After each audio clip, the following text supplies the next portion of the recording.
اعوذ باللہ من الشیطان اللعین الرجیم بسم اللہ الرحمن الرحیم الحمد للہ وکفا وسلام علی عبادہ الذین اصطفیٰ. درود بھیجیے محمد و آل محمد.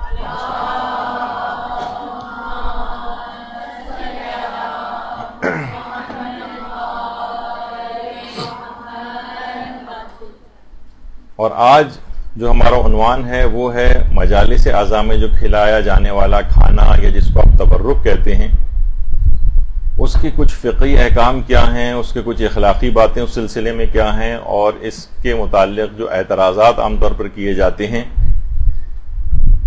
اس سلسلے میں علماء اس کا کیا جواب دیتے ہیں. دیکھیے، ایک ایسی چیز ہے یہ تبرک کہ شاید جس کو کھلانے والے، جس کو بانٹنے والے یا جس کو کھانے والے، کوئی بھی اس کے آداب سے اس حد تک واقف نہیں ہے کہ جتنا ہونا چاہیے. اس کے فقہی احکام سے اتنی لوگوں کی واقفیت نہیں ہے کہ جتنی ہونی چاہیے. اس کے فوائد اتنے زیادہ لوگوں کو پتہ نہیں ہے کہ جتنے ہونے چاہیے. اس کی اہمیت سے ہمیں نہیں نظر آتا کہ لوگ کما کہو اتنے واقف ہیں. اور اس سلسلے میں خاندان اہل بیت کی سیرت کیا ہے، اس سلسلے میں علماء کرام کی سیرت کیا ہے، اس سلسلے میں جو صالحین ہیں یا مومنین ہیں ان کی سیرت کیا ہے، یہ ہم کو دیکھنا ہوگا. دوسری طرف یہ کہ یہ کھانا کھلانا جو ہے یہ اب مراسم اعضاء کا ایک لازمی حصہ بن گیا، لازمی حصہ. اور مجتہدین کی ایک بہت بڑی تعداد اس کو شاعر حسینیہ میں سے بھی قرار دیتی، یعنی اس کو دیکھ کر امام حسین کا غم اور ان کی مظلومیت کی یاد آتی. اب یہ اس کا شاعر حسینی میں سے اکثر علماء کی جو تعداد ہے وہ اس کو شاعر حسینیہ میں سے سمجھتی. لیکن جس طرح دیگر مراسم اعضاء ہیں، کچھ تو ایسی ہیں جس میں واقعتاً مراجع کا ایک فقہی اختلاف ہے، وہ اپنی جگہ پر، لیکن جو بالکل جائز، مباح، متفق علیہ جو رسومات عزاداری ہیں جن کو تمام علماء نے جائز اور مستحب کہا ہے، اس میں بھی اب کچھ افراد جن کی فکر کچھ وہابیت کی فکر سے متاثر ہے، وہ اس سلسلے میں بہت زبان اعتراض جو ہے وہ دراز کر رہے ہیں اور باقاعدہ ان چیزوں کے خلاف ایک مہم شروع کر رکھی، اور اپنے آپ کو کہتے ہیں کہ ہم اصلاح کر رہے ہیں. جو سو کالڈ مصلحین ہیں وہ ایک اعتراضات کا ایک طوفان عمومی زندگی میں بھی اور سوشل میڈیا پہ علی الخصوص اٹھا رہے ہیں.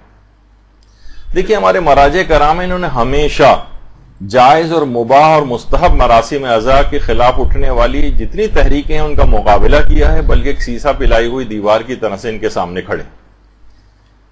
اور یہ ان مراسم جائز اور مباح اور مستحب مراسم کے خلاف یہ جو لوگ اس انداز سے کر رہے ہیں، اصل میں اس کو کہا جاتا ہے کہ وہابیت کی ایک سازش.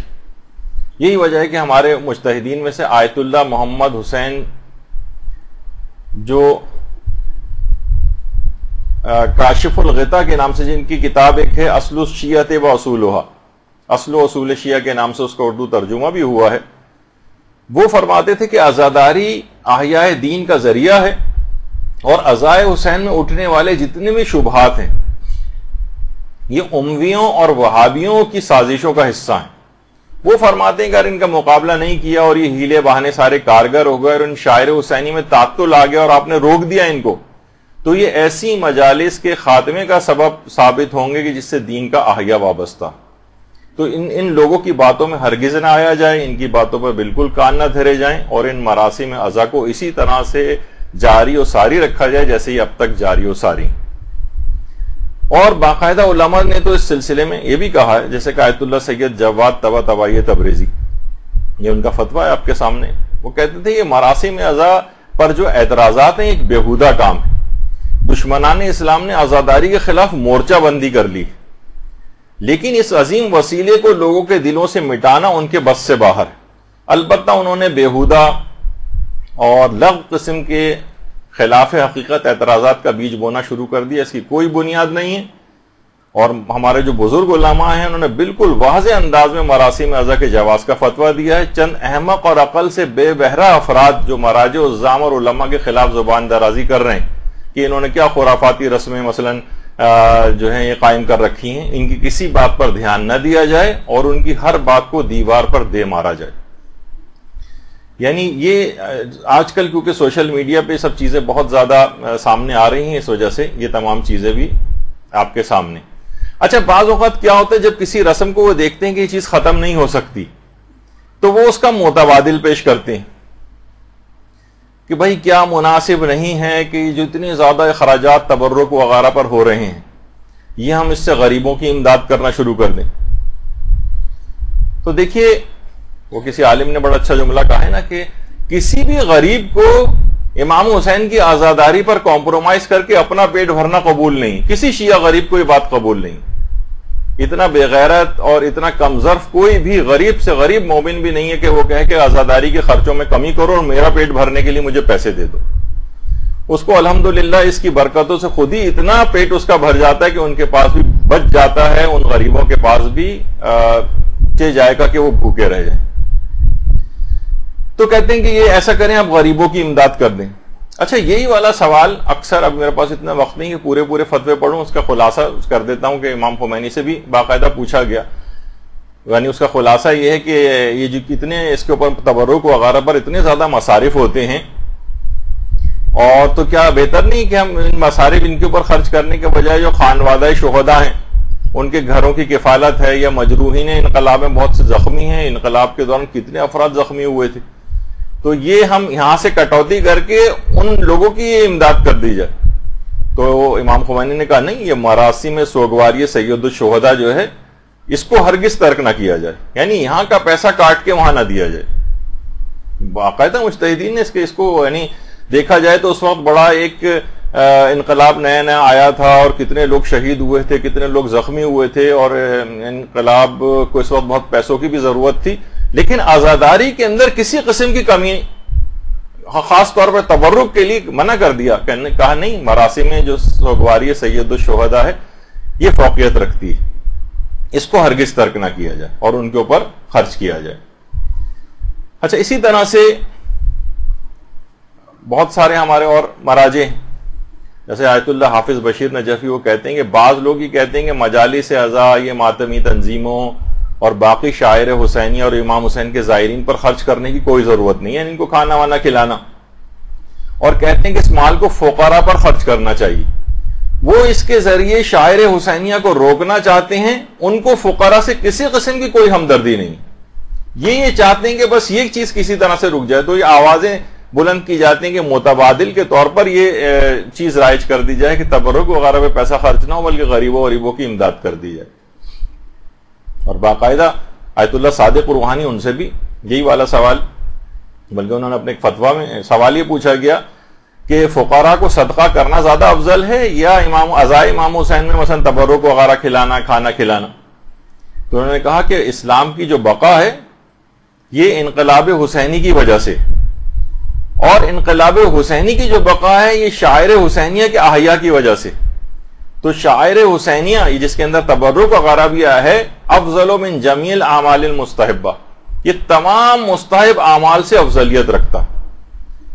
تو آپ نے دیکھا کہ مجتہدین اس کے اوپر بالکل کمپرومائز کرنے کو تیار نہیں ہیں, اور تبرک کھلانا, اس میں کھانا کھلانا, یہ بہت ہی زیادہ پسندیدہ ہے. اچھا دیکھیے, اس کو یہ تبرک جو ہے ہم بانٹتے کیوں ہیں؟ سب سے پہلے تو دیکھیے لفظ تبرک یعنی ان چیزوں کے ذریعے کبھی کبھار کچھ چیزوں کے اندر اسلام نے برکت رکھی. برکت انشاءاللہ یہ ہماری اگلی ایک نشست اور بھی ہماری ہوگی کچھ اور فقہی احکام کے اوپر تبرک سے ہٹ کر, لیکن وہاں پر یہ چیز آئے گی کہ تبرک کس کو کہتے ہیں, تبرک میں اور توسل میں کیا فرق ہوتا ہے. دیکھیے امام حسین علیہ السلام سے مربوط, درود بھیجیے محمد علیہ محمد,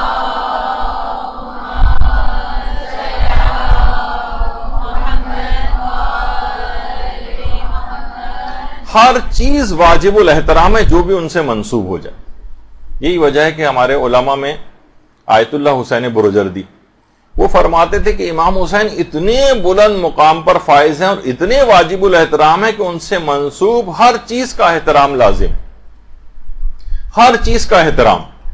مثلا امام سے منسوب ہو گیا، مثلا اگر علم منسوب ہو گیا اب اس کا علم کا احترام ہو گیا، ابھی تک ایک کپڑا تھا اب اس کا ایک احترام آ گیا.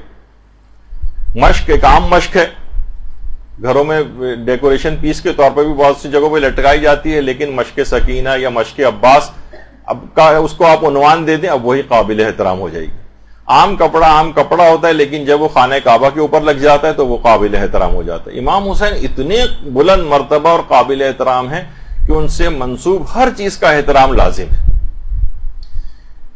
اور مجالس اعضاء کا تبرک، جیسے کہ میں نے اس سے پہلے کہا کہ خود شاعر حسینی میں آیت اللہ اسحاق فیاض فرماتے ہیں کہ اہل بیت کہ عزاداروں کے لیے مجلس اعضاء کا تبرک کا اہتمام کرنا یہ تعظیم شاعر حسینی، تعظیم شاعر حسینی، یعنی آپ نے شاعر حسینیہ کی جو تعظیم کا ثواب ہے وہ آپ کو ملے گا تبرک کا اہتمام کرنے کے سلسلے میں.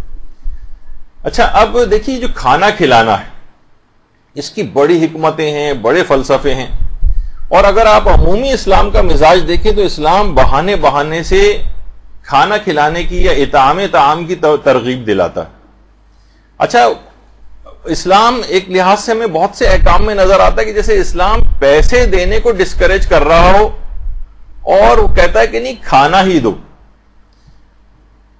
مثلا روزوں کے فدیے کہ جناب بوڑھے افراد جو روزہ نہیں رکھ سکتے وہ فدیہ دیں، اور مثلا حاملہ عورتیں جو ہیں وہ روزہ جو نہیں رکھ پاتی ہیں وہ فدیہ دیں، یا بچے کو دودھ پلانے والی جو مائیں ہیں وہ فدیہ دیں.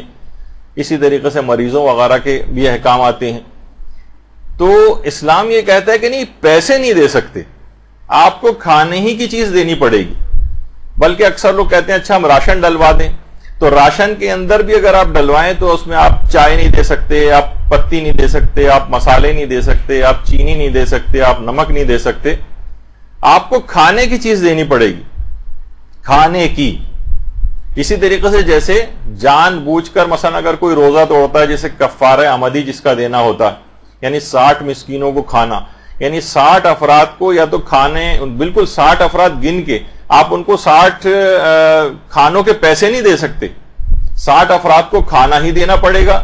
یا تو مثلا دال دیں یا چاول دیں یا گوشت دیں، یا مثلا ان کو پکا کر پیٹ بھر کے کھانا کھلا دیں، یا روٹی بھی ان کو دے سکتے ہیں، لیکن آپ پیسے نہیں دے سکتے، آپ کو کھانا ہی دینا پڑے گا.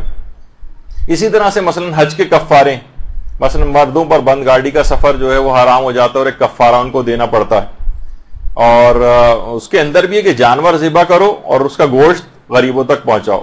یا مثلا کھانے میں اگر الائچی کا استعمال کیا جائے تو مرد اور عورت دونوں کے لیے ہے کہ ان کو کفارہ دینا پڑتا ہے. زعفران ہے.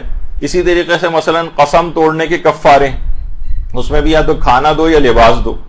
یا مثلا بقرہ عید کی جو مستحب قربانی ہے اس میں بھی یہ سوال آتا ہے کہ کیا ہم اس سے بہتر نہیں کہ جانور ذبح کرنے سے بہتر ہم غریب کو کھانا دے دیں، غریب کو ہم پیسے دے دیں.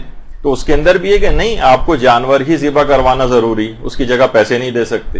اسی طریقے سے عقیقے میں سوال اٹھتا ہے کہ عقیقے کے اندر کیا جانور کو ذبح کرنا ہی ضروری ہے، اس کا گوشت پہنچانا ہی ضروری ہے، یہ کہ اس کے بجائے ہم غریب کو پیسے دے دیں؟ نہیں، اس میں بھی ہے کہ جناب ذبح کریں اور اس تک گوشت پہنچائیں، کھانے کی چیز. اور کھانے میں بھی اس طرح سے ہم گوشت بھی پہنچا سکتے ہیں، لیکن عقیقے میں ایک اور مستحب حکم بھی ہے، یا بہتر اس کو سمجھا گیا ہے کہ مائن و ملہن، پانی اور نمک کے ساتھ اس گوشت کو پکایا جائے، یعنی سالن پکا کے شوربہ وغیرہ کے ساتھ یہ غریب کو دیا جائے تاکہ اس کو وہ کھا لے. تو اسی طریقے سے اگر ہم ویسے بھی دیکھیں تو جنت کی جتنی نعمتوں کا تذکرہ ہوتا ہے اس میں وہی کھانے پینے کی چیزیں، یعنی اسلام اس کی بہرحال ایک ترغیب دلاتا ہے، اس کی ایک اہمیت ہے. اور یہی وجہ ہے کہ روایتوں میں بھی یہ بات آئی ہے کہ جو تم نے کھا لیا وہ گیا، یعنی وہ تو اب باقی نہیں رہے گا، لیکن جو تم نے کھلایا وہ وسعت پذیر ہو جائے گا، یعنی اب اس کی جزا باقی رہے گی. یہی وجہ ہے کہ ہمارے چھٹے امام جعفر صادق علیہ الصلوۃ والسلام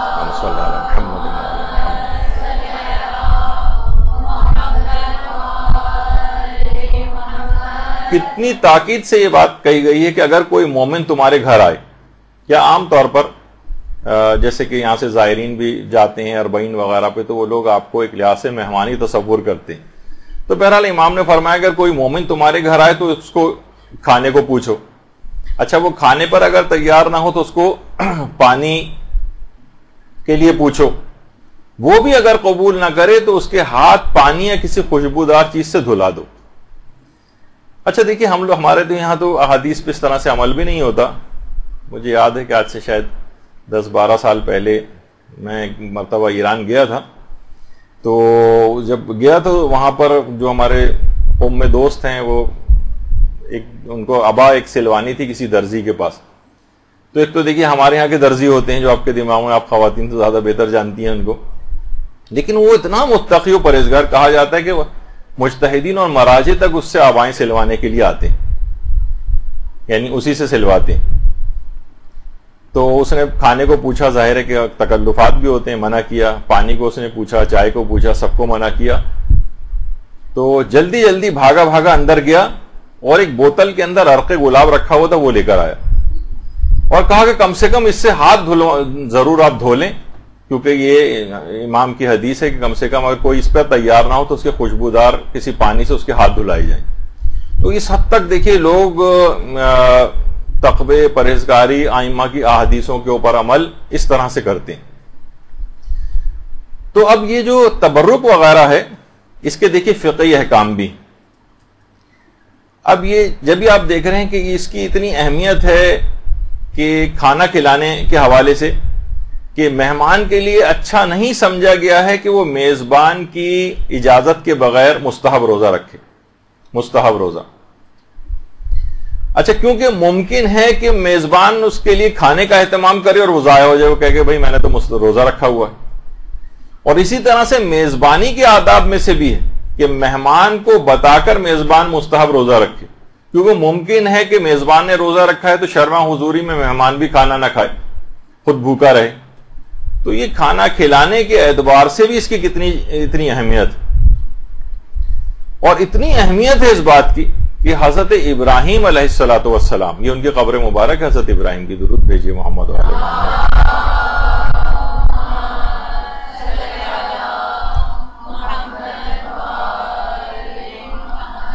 کہ باقاعدہ تفسیر نور الثقلین میں پیغمبر اکرم ختمی مرتبہ صلی اللہ علیہ وآلہ وسلم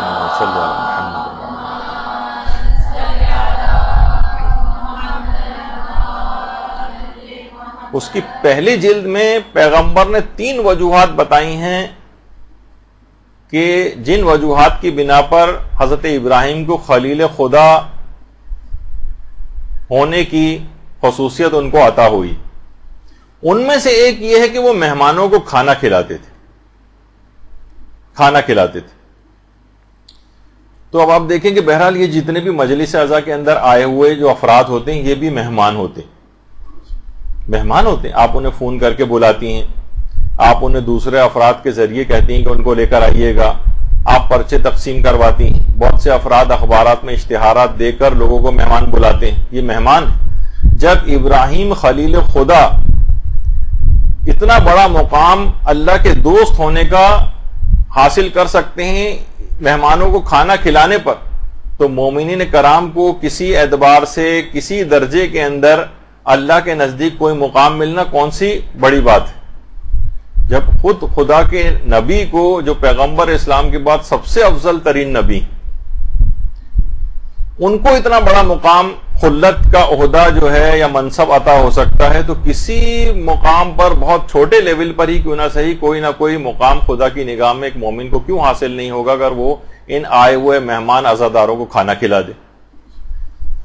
تو بہرحال البتہ دیکھیے اس پہ اعتراض عموماً وہی افراد کرتے ہیں جو ذرا فطرتاً کنجوس ٹائپ کے واقع ہوئے ہیں، کھانا کھلانے سے گھبراتے ہیں، یا یہ کہ کوئی سازشی ٹائپ کے ہی افراد ہوتے ہیں. بہرحال دیکھیے قرآن کے اندر باقاعدہ جہنمیوں کو جو اوصاف بتائے گئے اس میں یہی ہے کہ تقریباً 2-3 جگہوں پہ یا 4 جگہوں کے اوپر ہے کہ وہ مسکینوں کو کھانا نہیں کھلاتے. وَلَمْ نَكُ نُطْعِمُ الْمِسْكِينَ لم نکو من المصلین، ہم نماز گزاروں میں سے نہ تھے. جہنمی ان سے جب پوچھا جائے گا کہ تمہیں جہنم میں کون سی چیز لے کر آئی، وہ کہیں گے ایک تو ہم نماز گزاروں میں سے نہ تھے، اور ولم نکو نطعم المسکین، ہم مسکینوں کو کھانا نہیں کھلاتے تھے، یعنی وہی کھانا نہ کھلانا. وہ دیکھیے وہ اس لحاظ سے اس کی مذمت آئی ہے. یا جو سورہ معون میں ہے وَلَا يَحُضُّ عَلَىٰ طَعَامِ الْمِسْكِينِ، اس کے اندر بھی یہی بات ہے کہ مسکینوں کو کھانا نہ کھلانے کا. اچھا اب کیونکہ عزائے امام کے اندر تو غریب اور فقیر اور امیر سب آتے ہیں، تو ان سب کو کھانا کھلانے کی ایک الگ مشروعیت ہے. اور دیکھا جائے تو سب در حسین کے فقیر ہی ہیں، چاہے وہ امیر ہی کیوں نہ ہو، در حسین کا فقیر بن کے یہاں پر آتا ہے. تو اس لحاظ سے یہ فقیر اور مسکین در امام حسین پہ آپ کو جو نظر آ رہا ہے، ان کو کھانا کھلائیے. اور یہ مجلس عزا کا تبرک یہ امام حسین سے منسوب ہو کر اس قدر فوائد رکھتا ہے، اس قدر شفا رکھتا ہے، اس قدر سیرت علماء اور صالحین میں اس کے واقعات ملتے ہیں کہ باقاعدہ سننے میں آتا ہے کہ ایک عالم دین تھے کہ جو اگر کہیں رستے میں جا رہے ہوتے تھے اور 10 سبیلیں بھی آتی تھیں تو ہر سبیل سے ایک ایک گھونٹ ضرور پیتے تھے. یعنی اس کے اندر ایک ایسی شفا اور ایک ایسی برکت ہے، کس نے کس خلوص کے ساتھ یہ تمام جو ہے چیزیں لگائی ہیں بارگاہ امام حسین میں. اگر یہ چیز قبول ہو جائے تو وہ کتنی برکت اور شفا کا باعث ہو جائے گی. یہی وجہ ہے کہ جو آیت اللہ تہرانی کے بیٹے فرماتے ہیں کہ مجلس عزا کے تبرک کے سلسلے میں ہمارے والد فرماتے تھے کہ اس قدر برکات ہیں، اس قدر مکاشفات ہوئے ہیں اور اس قدر مشاہدات ہوئے ہیں کہ خود ہمارے والد جو ہیں وہ روز عاشور تک لوگوں کو کھانا کھلانے سے منع نہیں کرتے تھے. اور اگر کوئی ایام عزا میں بھی جب کبھی کہیں پر بھی کھانے کے لیے اگر کوئی بلاتا تھا کہ یہاں پر آئیے، یہاں پر طعام ہے، تو خود ضرور آیت اللہ تہرانی اس کے اندر جاتے تھے. ان کے بیٹے فرماتے ہیں اور کبھی کسی وجہ سے نہیں جا پاتے تھے تو ہمیں اپنی اولادوں میں سے کسی کو بھیجتے تھے کہ جاؤ اور وہاں جا کر تب مجلس عزا کا تبرک لو اور کھاؤ. اور خود عاشور پہ جب گھر پہ ہوتے تو خود فاقہ کرتے تھے، لیکن یہ کہ بہرحال اگر لوگوں کو کھانا وغیرہ بھجوانے کا انتظام ہوتا تھا. اور یہی وجہ ہے کہ علی اکبر محتشمی پور حجت الاسلام وہ یہ فرماتے ہیں کہ جس زمانے میں امام خمینی، بلکہ جو واقعہ جو یہ بات بتا رہی ہیں برداشت تھا یا سیرہ امام خمینی کے نام سے کئی والیوم میں کتاب لکھی گئی امام خمینی کی سیرت پہ، اس کے اندر حجت الاسلام علی اکبر محتشمی پور کا یہ جملہ ہے کہ امام خمینی جب فرانس میں پیرس میں جلا وطن تھے تو نوفل لو شاتو کا جو علاقہ تھا وہاں پر ان کو جلا وطن کیا گیا تھا. نوفل لو شاتو کا علاقہ جو پیرس میں تھا، یعنی اس کی اتنی شہرت ہوئی ہے کہ اس کے بعد ایرانیوں نے باقاعدہ ایران کے اندر بھی ایک علاقے کا نام جو ان کا ایڈمنسٹریٹو سب ڈویژن ہے اس کا نام بھی نوفل لو شاتو رکھ دیا تھا. تو امام خمینی جب فرانس میں تھے تو فرماتے ہیں کہ عاشور کے روز امام خمینی اپنے مکان پر آئے ہوئے جتنے افراد تھے ان سب کے لیے تبرک اور کھانے کا انتظام کیا کرتے تھے عاشور کے روز. تو علماء کی سیرت میں بھی یہ بات ملتی. اور آج یہ اعتراضات کیے جاتے ہیں کہ یہ چیز بدعت ہے اور یہ چیز کوئی ضروری نہیں ہے اور یہ غریبوں کو جو ہے وہ دے دینی چاہیے، جبکہ اس کی مشروعیت بالکل ثابت ہے. اور علماء کی ایک بہت بڑی اکثریت اس کو شاعر حسینیہ میں سے بھی قرار دیتی. اور کچھ اگر شاعر حسینیہ میں سے نہیں بھی سمجھتے ہیں تب بھی اس کو مستقل ایک مستحب ضرور سمجھتے ہیں. تو بہرحال اس کو کسی بھی صورت جو ہے بذل طعام یا اطعام الطعام عزائے امام حسین کے اندر یہ مستحبات میں سے قرار دیا گیا.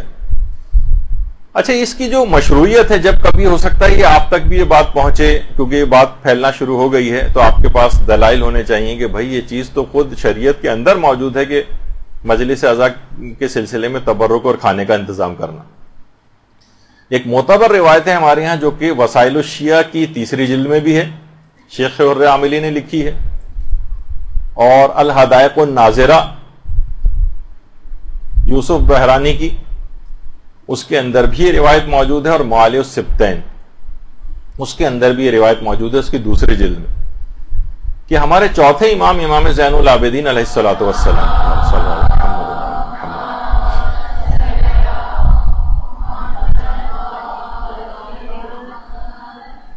کہ مجالس عزا اور عزائے امام حسین اور ماتم امام حسین کے لیے جو عورتیں جمع ہوتی تھیں ان کے لیے امام خود کھانے کا اہتمام فرماتے تھے اور کھانا ان کے لیے بھجواتے تھے.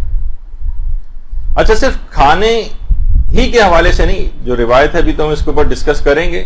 اچھا اطعام طعام کا تو بار بار تذکرہ آ رہا ہے، اسی کے اندر پانی پلانے کی جو مشروعیت ہے، جو سبیلیں آپ کو نظر آتی ہیں، اس کی بھی خود الگ سے، یعنی خود جو ہماری کامل الزیارت ہے ابن قولویہ کی، اس کے اندر بھی یہ والی حدیث آئی ہے کہ جو بھی روز عاشور قبر امام حسین کے قریب لوگوں کو پانی پلاتا ہے، وہ بالکل اسی طرح سے ہے کہ جیسے عاشور کے روز لشکر امام حسین کے ہمرکاب ہو کر لشکر حسینی کو پانی پلاتا. درود بھیجیے محمد و آل محمد صلی اللہ علیہ وسلم.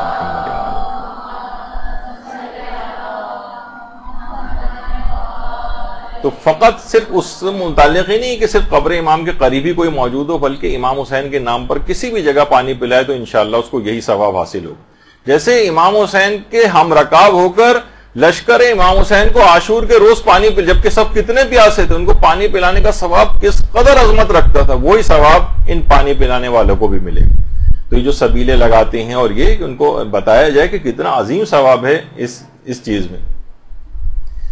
تو اچھا واقع کربلا کے بعد جو مجالس بھی مدینے کے اندر منعقد ہوتی تھیں، ان کے اندر بھی تبرک تقسیم ہوتا تھا.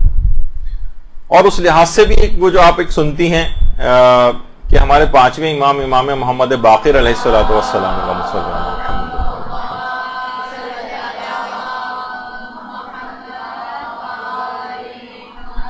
نے وصیت کی تھی باقاعدہ کہ 10 سال تک مینا میں، میدان مینا کے اندر 10 سال تک مجلس عزا منعقد کی جائے، اور اس کے لیے باقاعدہ امام نے 800 درہم مختص کیے تھے، اور 10 سال تک کی مجالس عزا برپا کرنے کے اوپر جو اتنے اخراجات ہوتے ہیں، اس زمانے میں ذاکرین وغیرہ کو اس طرح سے پیسے وغیرہ دینے کا اس قدر ویسا رواج نہیں تھا. تو لیکن اس کا مطلب یہ ہے کہ جو بھی انہوں نے وصیت کی تھی اور پیسہ اس کام کے لیے مختص کیا تھا، تو یہ تمام اخراجات اس کے اندر شامل ہوتے ہیں، جس میں ان کو کچھ کھلانا، کچھ دینا، یا جو بھی ارینجمنٹ اس کے ہوتے ہوں گے، امام نے باقاعدہ وصیت کی تھی. اور آج بھی وہ تو پرانا مینا تھا، اور آج اب تک جتنے بھی شیعہ حجاج ہیں اس کے اوپر عمل کرتے ہیں، اور باقاعدہ تقریباً تمام کاروان میدان مینا میں ایک مجلس عزا امام محمد باقر علیہ السلام کی اس وصیت کے مطابق اس کے اوپر عمل کر کے ایک مجلس عزا برپا کرتے ہیں، اور لوگوں کو وہاں تبرک بھی دیا جاتا ہے، کھانا وغیرہ بھی کھلایا جاتا ہے. اور باقاعدہ جو ابھی آپ نے جو روایت سنی کہ امام سجاد خود کھانا پکوا کر جو ہے وہ اس کا اہتمام کرتے تھے، باقاعدہ آیت اللہ تقی مدرسی جب ان سے اس روایت کے متعلق سوال کیا گیا تو اس میں بھی انہوں نے اسی بات کو کہا اور اس روایت کو انہوں نے معتبر قرار دیا. اچھا روایت کیا ہے؟ روایت ہے کہ لما قتل الحسین ابن علی، یعنی جب امام حسین قتل ہو گئے تو نساء بنی ہاشم انہوں نے سیاہ لباس جو ہے وہ پہنے، اور وہ کسی سے بھی سردی اور گرمی کی کوئی شکایت نہیں کرتی تھی. وَقَانَ علی ابن الحسین، یعنی ہمارے امام زین العابدین علیہ السلام یعملوا لہن الطعام للماتم، اس مجلس عزا اور اس ماتم کے لیے باقاعدہ کھانے کا اہتمام فرمایا کرتے تھے. یعنی خود چوتھے امام کی سیرت میں سے ہے یہ کھانا بھجوانا، یعنی وہ فاطمیات اور وہ خاندان اہل بیت کی عورتیں جو مجلس و ماتم برپا کیا کرتی تھیں، چوتھے امام باقاعدہ ان کے لیے کھانے کا اہتمام فرمایا کرتے تھے. اس لحاظ سے یہ معتبر روایت کے مطابق یہ سیرت امام سجاد بھی، محاسن برقی وغیرہ کے اندر بھی اس روایت کو لکھا گیا. اس کے علاوہ ایک اور روایت اب ذرا تاکہ آپ کے سامنے یہ سب چیزیں رہیں، اور کہ یعنی ایسا نہیں کہ بس لوگوں کے پیٹ بھرنے کے لیے، ایک دل بستگی کے لیے یا اپنے خواہش نفس کے لیے کوئی انسان کھانا کھلاتا ہے، لوگ کھانا کھاتے ہیں، بلکہ یہ خود اس میں مشروعیت ہے، اس میں شرعی پہلو ہے. کہ حضرت موسیٰ علیہ السلام کی ایک حدیث ہے جس کو علامہ فخر الدین الطروحی نے مجمع البحرین جو کتاب ان کی ہے اس کے اندر اس کو لکھا ہے، اس کی 3 جلد میں، کہ حضرت موسیٰ نے ایک دفعہ پروردگار عالم سے کہا کہ پروردگار، امت محمدی کو کن خصوصیات کی بنا پر تمام امتوں کے اوپر فضیلت حاصل، کن خصوصیات کی بنا پر؟ تو پروردگار عالم نے کہا کہ 10 خصوصیات کی بنا پر امت محمدی کو دیگر امتوں کے اوپر فضیلت حاصل. تو حضرت موسیٰ نے کہا کہ پروردگار وہ 10 خصوصیات کون سی ہیں تاکہ میں وہ بنی اسرائیل کو تعلیم دوں اور وہ بھی اس کے اوپر عمل کریں. فرمایا وہ 10 خصوصیات میں سے ایک ہے نماز، ایک ہے مثلا روزہ، زکوٰۃ، حج، جہاد، جمعہ، نماز جماعت، قرآن، علم اور عاشورہ. حضرت موسیٰ نے فوراً کہا کہ پروردگار یہ عاشورہ کیا ہے؟ تو کہا کہ سبت نبی پر گریہ و بکا کرنا اور محمد مصطفیٰ کے بیٹے کی مصیبت پر گریہ و زاری کرنا. اور سبت نبی کے یا محمد مصطفیٰ کی بیٹی کے بیٹے کی مصیبت پر اگر کوئی بندہ اپنے مال سے کچھ بھی اس فرزند مصطفیٰ کی محبت میں کھانا کھلائے تو خدا دنیا کے 1 درہم کے بدلے اسے دنیا میں 70 درہم کے برابر برکت عطا کرے گا اور جنت میں اسے عافیت کے ساتھ داخل کرے گا اور اس کے تمام گناہوں کو معاف کر دے گا. آپ لوگوں نے بڑے آرام سے اس حدیث کو سن لیا بغیر درود کے. اللہم صلی علی محمد و علی محمد.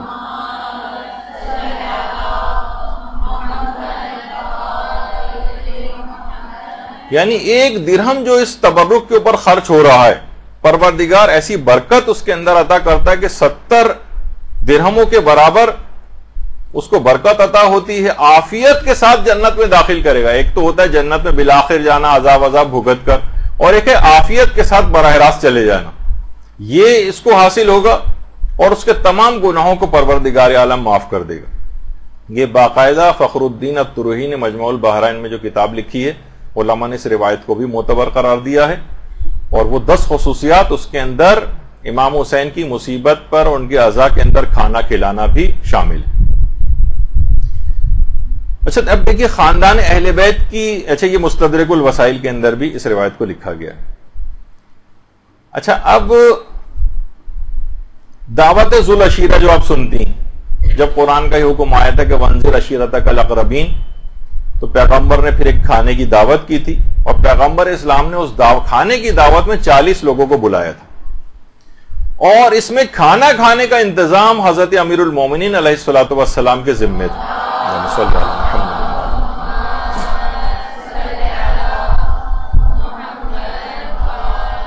بغیر کھانے کے بھی بلایا جا سکتا تھا، اور وہ تو کفار تھے، لیکن یہ ایک ایسی حکمت اس کے اندر ہے کھانا کھلانے کے اندر کہ اس کے بعد انسان ہر بات کو قبول کر لیتا ہے، سن لیتا ہے. ایک نہیں بلکہ 3 دن تک وہ دعوت ہوئی تھی، دعوت ذو العشیرہ.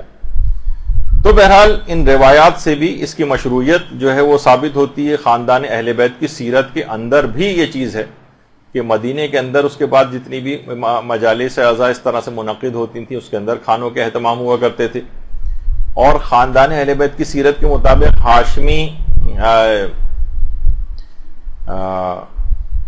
ہاشم معروف الحسینی،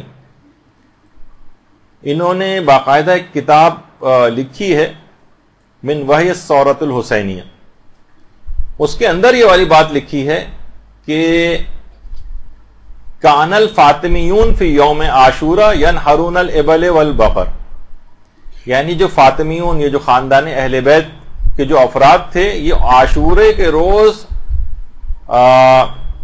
اونٹوں کو نہر کرتے تھے اور گائے وغیرہ کو ذبح کر کے اس کا کھانا لوگوں کو کھلاتے تھے، لِإِطْعَامِ النَّاسِ، تاکہ لوگوں کو کھانا کھلایا جائے. یعنی خاندان اہل بیت کی سیرت کے اندر بھی یہ والی چیز ہم کو ملتی. تو اس کی بہت ساری اور بھی اس کی وجوہات ہیں. مثلا تبرک کھلانے کے لیے دیکھیے سب لوگ آج کل یہ کنارہ ایک لگنا شروع ہو گیا کہ تبرک کھلانا بدعت ہے. یہ تو ہوتا ہی نہیں تھا اس زمانے میں، یہ لوگوں نے بعد میں شروع کر دیا، اسی کو تو بدعت کہتے ہیں. دیکھیے تبرک کھلانے کے لیے سب سے کم جو دلیل ہے وہ یہ کہ اس سلسلے میں کوئی منع وارد نہیں ہوئی ہے. مثلا منع نہیں کیا گیا کہ اس کے بعد تبرک کھلایا جائے، تو منع نہ ہونا خود دلیل اباحت، یعنی مباح ہونے کی اور جائز ہونے کی ایک دلیل ہے کہ اس کام کو منع نہیں کیا گیا. لیکن کتنے اور حوالے ہیں جس سے اس کی مشروعیت ثابت ہوتی ہے، اس کا استحباب ثابت ہوتا ہے، اور بہت سے الگ الگ حوالے ہیں. یہاں پر آپ کی جو ابھی تو کلاسز اب شروع ہوئی ہیں، اس سے پہلے جو ریگولر کلاسز ہو رہی تھیں تو مولانا غلام مرتضی نقوی صاحب نے پوری 2 کلاسز کھانا کھلانے کی فضیلت پہ جو احادیث اور قرآن کے اندر جو آیات وغیرہ آئی ہیں اس کو تفصیل سے بیان کیا تھا کہ پورے 2 لیکچرز کے اندر. جو ظاہر ہے ہمارا ابھی وہ موضوع نہیں ہے، لیکن اطعام مومن کی کتنی فضیلت بیان ہوئی ہے. اور اس کے علاوہ مثلا استجابت دعوت مومن، یعنی مومن اگر کو دعوت دی جائے تو اس کے لیے دعوت کا قبول کرنا مستحب ہے، اس عنوان سے بھی اس کا استحباب ہے. احسان کی فضیلت کے تحت بھی اس کو علماء ذکر کرتے ہیں، اس کی مشروعیت کو. یا مثلا مومن کے دل میں خوشی کا داخل کرنا، یہ خود مثلا جب کسی کو کھانا کھلاتے ہیں ظاہر ہے وہ آدمی خوش ہوتا ہے، اس کا اکرام ہوتا ہے، اس عنوان کے ذریعے بھی اس کی ایک شرعی جو ہے وہ اس کے اندر مشروعیت پائی جاتی ہے. اور یہ خاص طور پہ استجابت دعوت مومن، یعنی مومن نے اگر آپ کو کھانا کھانے کی دعوت دی، اس کی اتنی اہمیت ہے کہ مستحب روزہ تک، چاہے ابھی 5 منٹ رہ گئے افطار میں، تب بھی 5 منٹ پہلے بھی اس نے اگر آپ کو 10 منٹ پہلے بھی اگر اس نے آپ کو افطار کی دعوت دی ہے، کھانے کی دعوت دی ہے، تو مستحب ہے آپ کے لیے کہ اس روزے کو توڑ دیں، اپنے مستحب روزے کو. اور جائز ہے خود آقا سیستانی کے نزدیک ویسے بھی کہ جائز ہے کہ قضا روزہ بھی اگر آپ نے رکھا ہوا ہے تو ظہر سے پہلے بھی اس کو توڑا جا سکتا ہے. البتہ وہ کہتے ہیں کہ اس کا کسی دعوت مومن پر قضا روزے کو ظہر سے پہلے توڑنا یہ مستحب نہیں ہے، لیکن جائز ہے. ظہر سے پہلے، ظہر کے بعد تو نہیں توڑا جا سکتا. اور کچھ علماء تو ہمارے ایسے گزرے ہیں کہ جیسے مثلا آیت اللہ خوئی یا موجودہ مراجع میں سے آیت اللہ اسحاق فیاض یا آیت اللہ تقی مدرسی، اور بہت سے علماء ہمارے ایسے ہیں جو کہتے ہیں کہ ظہر سے پہلے اپنا قضا واجب روزہ بھی اگر آپ نے رکھا ہوا ہے ظہر سے پہلے، اور مومن کوئی کھانے کی دعوت دے تو مستحب ہے کہ قضا روزہ توڑ دیں، بشرطے کہ اس میں وسعت ہو، یعنی رمضان بہت قریب نہ ہو کہ اس کے بعد آپ کے روزے جو ہیں وہ چھوٹ جائیں گے آپ کے، ایسا نہ ہو، یعنی وقت میں وسعت ہو تو آپ توڑ سکتے ہیں. تو دیکھیں کس حد تک اس کے اندر اس کی وہ ہے مومن کی دعوت کو قبول کرنا. اسی طریقے سے مثلا نظر وغیرہ جو لوگ کرتے ہیں کہ میرا فلاں کام ہو گیا تو میں مومنین کو کھانا کھلاؤں گا، میں فلاں کام ہو گیا تو مثلا میں جو ہے ایک بکرا مثلا عزائے امام میں تبرک کے طور پر لوگوں کو کھلاؤں گا. البتہ اس کے اندر اس بات کی احتیاط رکھنی چاہیے کہ اگر پورے بکرے کی نظر کی ہے کسی نے تو پھر علماء اس میں ایک احتیاط لگاتے ہیں بہت سے کہ پھر اس کی کھال اور پائے کو بیچ کر بھی اسی مصرف میں لگانا ضروری ہو جاتا ہے. ایک ہوتا ہے کہ نا آپ نے کہا صرف گوشت نکاح، پورے بکرے کی اگر نظر کی تھی آپ نے تو پھر کھال اور پائے کو بھی بیچ کر اسی مصرف کھانے کے اندر لگانا پڑے گا. تو بہرحال اس قدر مشاہدات اس کی برکت کے ہوئے کہ باقاعدہ اصفہان کے ایک عالم دین کا واقعہ علماء نے کتابوں میں لکھا ہے کہ وہ ان کے گھر میں نماز فجر کے بعد مجلس عزا ہوتی تھی، اسی میں وہاں ناشتے اور تبرک وغیرہ کا انتظام بھی ہوتا تھا. پہلے چائے ہوتی تھی، اس کے بعد پھر ناشتہ وغیرہ بھی. اچھا یہ خود کیونکہ عالم دین تھے، بزرگ عالم دین تھے، ایک کونے میں جا کر بیٹھ جاتے تھے، لیکن ان کی اولاد، ان کے شاگرد، ان کے کچھ پڑوسی یہ آتے تھے اور عزاداروں کی خدمت کرتے تھے، کھانا وانا لگاتے تھے، کھانا اٹھاتے تھے. ایک دن وہ افراد جو کھانا کھلانے کا ایک گروپ آتا تھا ان کے پاس، اس کو آنے میں دیر ہو گئی اور مسجد سے نماز پڑھ کر مہمان پہلے آنے لگے. اچھا ان کو آتے ہی چائے پیش کی جاتی تھی. اچھا اب یہ پریشان ہوئے کہ وہ جو سارا انتظام کرتے ہیں ان میں سے تو کوئی آیا نہیں ابھی. انہوں نے کیا کیا کہ اپنی ابا اتار کر ایک طرف رکھی اور خود مہمانوں کو چائے سرو کرنا شروع کر دی. فرماتے ہیں کہ اسی رات خواب میں حضرت فاطمہ الزہرا سلام اللہ علیہا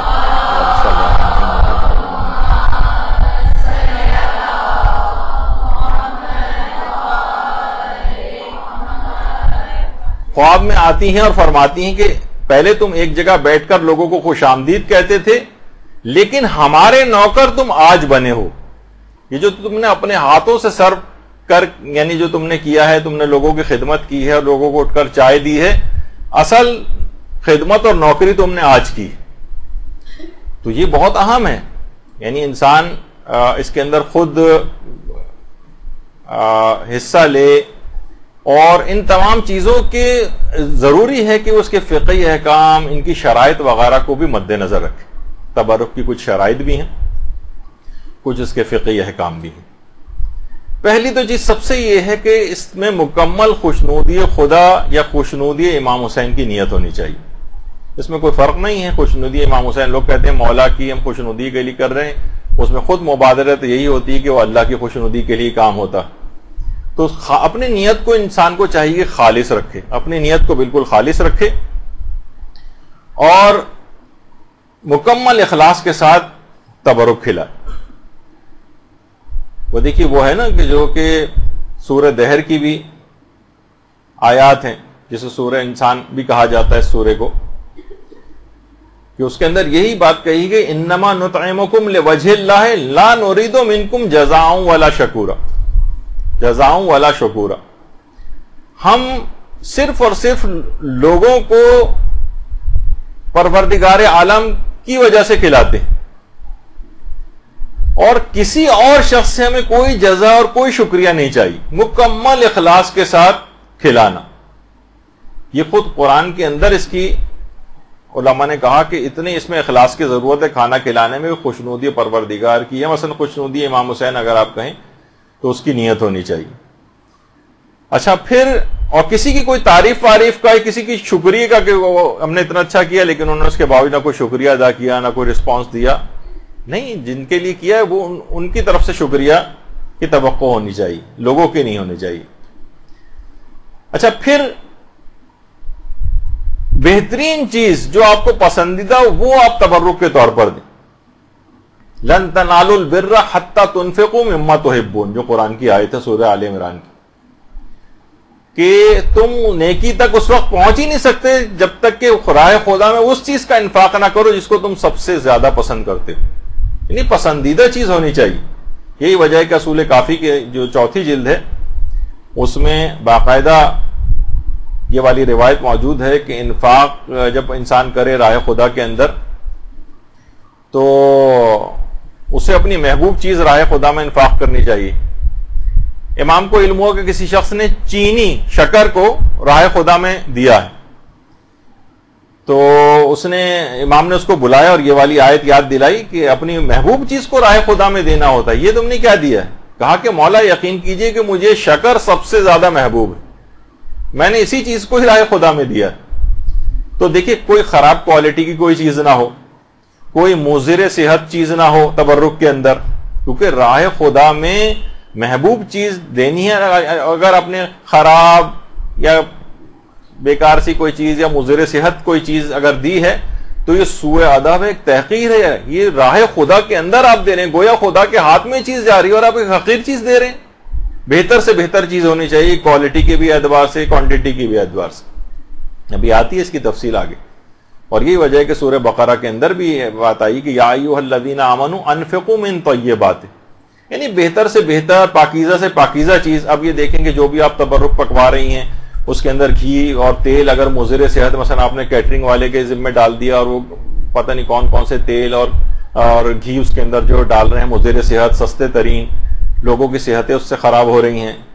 مومنین کی صحتوں، دیکھیں مومنین کے جسموں کے اندر یہ چیز جائے گی، تو اچھی سے اچھی چیز کا آپ کو انتخاب کرنا ہے۔ اور صرف یہ نہیں کہ نیت اچھی، اس میں یہ بھی ہو کہ یعنی ریاکاری اور دکھاوے کی نیت نہ ہو۔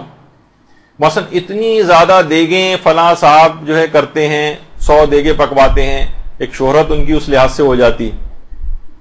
یا مثلا نہیں کہ بہت سے لوگ آج کل آپ کو پتہ ہے کہ جیسے سیاسی حلیم ہونا شروع ہو گئے، یعنی اس میں لوگ اپنے کانٹیکٹس بناتے ہیں، اس میں صاحبان ثروت اور آفیشلز کو بلاتے ہیں، جس کو سیاسی حلیم کا نام دیا جاتا ہے۔ اب تصویر میں دینے کے معنی یہ نہیں ہے کہ آپ ان لوگوں کو ہی سمجھیں، یعنی اس طرح کی ایک چیز ہوتی ہے کہ اس میں یعنی خوشنودی امام حسین یا خوشنودی خدا کی نیت پیچھے چلی جاتی ہے۔ ہم کسی کی نیتوں پہ ویسے شک نہیں کر سکتے کہ ہر ایک پہ یہ حکم لگائیں، لیکن بہرحال انسان کو جو خود یہ کر رہا ہو وہ اپنی نیت کو پاک و پاکیزہ رکھے، کہ کوئی سیاسی مقصد اور یہ نہ ہو، نیت خالص ہونی چاہیے۔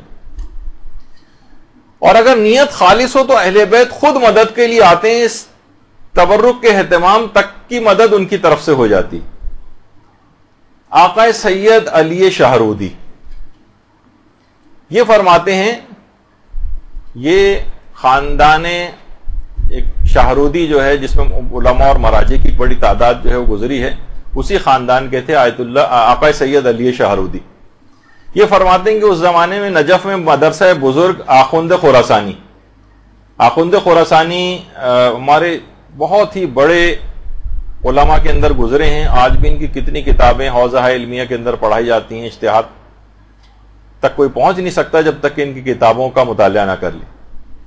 تو ان کا ایک مدرسہ تھا وہاں پر، آخوند خراسانی کا جو مدرسہ تھا، وہاں کے ایک خادم کا انتقال ہو گیا. آقا سید علی شاہرودی فرماتے ہیں کہ 7 محرم کی شب تھی. عموماً عراق کے اندر 7 محرم کی جو شب ہوتی ہے، اس میں مصائب حضرت عباس پڑھے جاتے ہیں. حضرت عباس علمدار علیہ الصلوۃ والسلام سے منسوب یہ شب ہے. صلی اللہ علیہ محمد.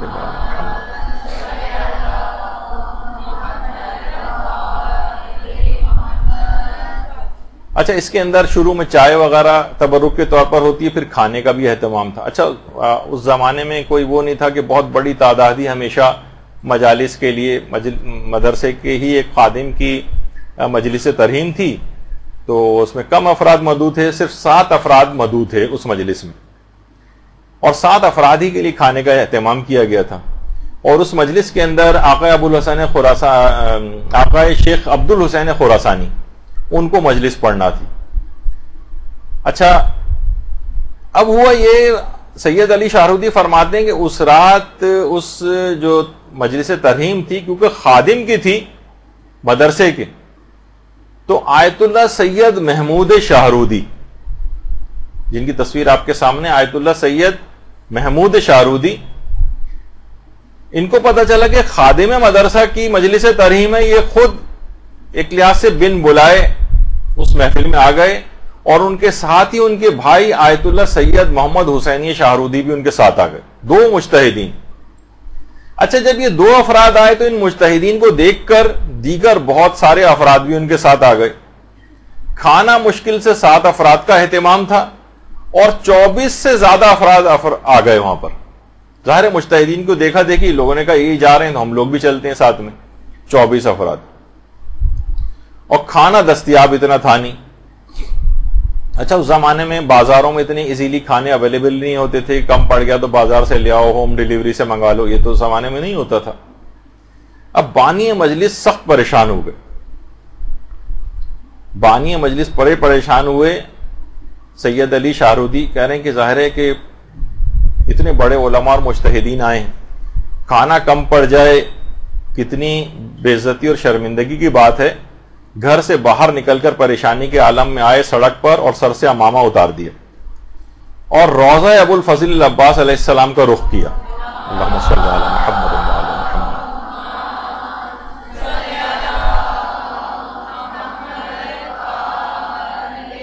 کہا کہ اے ابو الفضل العباس، آپ کی نسبت یہ مجلس ہے، آپ میری آبرو بچا لیں. آپ کے خادم کی مجلس ترہیم، کھانا بہت کم ہے. فرماتے ہیں کہ جیسے ہی میں نے حضرت عباس سے توسل کیا، اچانک سے میری دل کی حالت ہی بدل گئی، اور ایک اطمینان آ گیا میرے دل میں. میں اندر آیا اور گھر والوں سے کہا کہ کھانا برتنوں میں نکالو، خدا کریم ہے. اب کہہ رہے کھانا برتنوں میں نکال کر حاضرین مجلس کی طرف کھانا بھیجا، لیکن یہ خود سید علی شاہرودی وہاں نہیں گئے، بس کھانا بھیج دیا. اور اس کے بعد یہ تھا کہ جب کھانے کی کچھ کمی ہوگی تو دوبارہ آواز آئے گی کہ مزید کھانا چاہیے. کہہ رہے بھی انتظار کرتے رہے یہاں تک کہ آواز آئی، سید علی شاہرودی بس کیجئے، سب کھانا کھا چکے ہیں، مزید بھیجنے کی ضرورت نہیں. اب اللہم صلی علی محمد و علی محمد.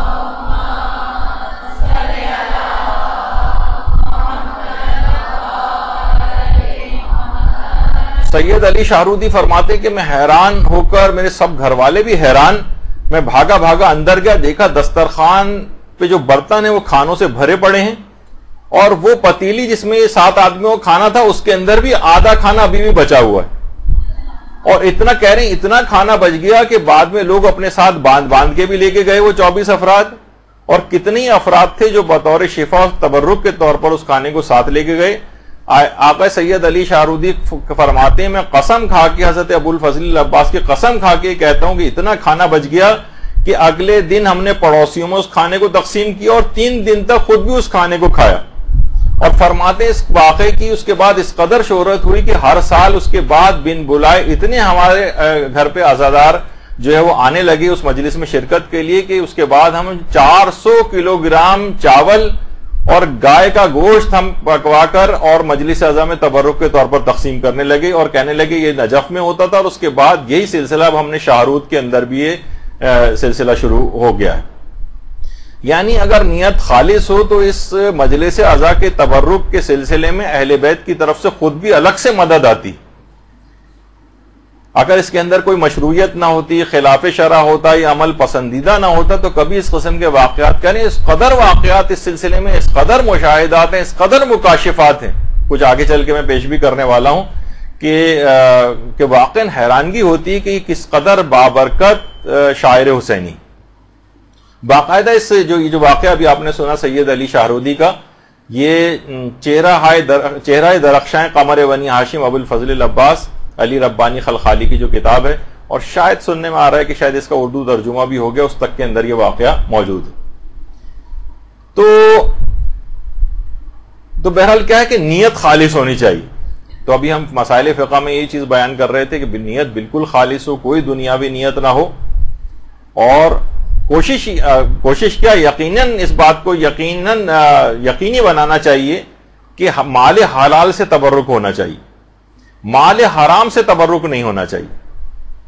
جو ہمارے گزرے ہیں عالم شیخ محمد حسین آل کاشف الغطا، یہ فرماتے تھے جملہ واقعتاً یہ بہت اہم ہے جملہ ان کا، کہ واجبات و حرام میں فاعل اور زمان و مکان کے اعتبار سے شدت ہوتی. یعنی ایک گناہ ایک عام شخص انجام دے، لیکن وہی گناہ کرنے والا کوئی عالم دین ہو، اس کی شدت زیادہ ہوگی. اور زمان میں کے اعتبار سے شدت آ جاتی. عام دنوں میں آپ کوئی گناہ کریں اور رمضان میں وہی گناہ کریں، شدت ہوگی. عام رات میں کوئی گناہ کریں اور معاذ اللہ شب قدر میں وہی گناہ کریں، شدت آ جائے گی. اسی طریقے سے مکان کے اعتبار سے شدت ہوتی. ہم گھر میں بیٹھ کر ایک گناہ کریں، لیکن وہی گناہ مثلا مسجد یا امام بارگاہ میں کریں. معاذ اللہ ثم معاذ اللہ وہی گناہ مثلا خانہ کعبہ کے صحن میں بیٹھ کر کریں. اکثر لوگ وہاں پہ کرتے ہیں، طواف لوگ کر رہے ہیں، تھک گئے، سب لوگ آپس میں بیٹھ گئے، ادھر ادھر کی باتیں شروع ہو گئی، تو خانہ کعبہ کے صحن میں بیٹھ کر غیبتیں ہونے لگتی. تو بہرحال شدت آ جائے گی، کیونکہ آپ نے جس جگہ آپ نے ایسا کیا ہے.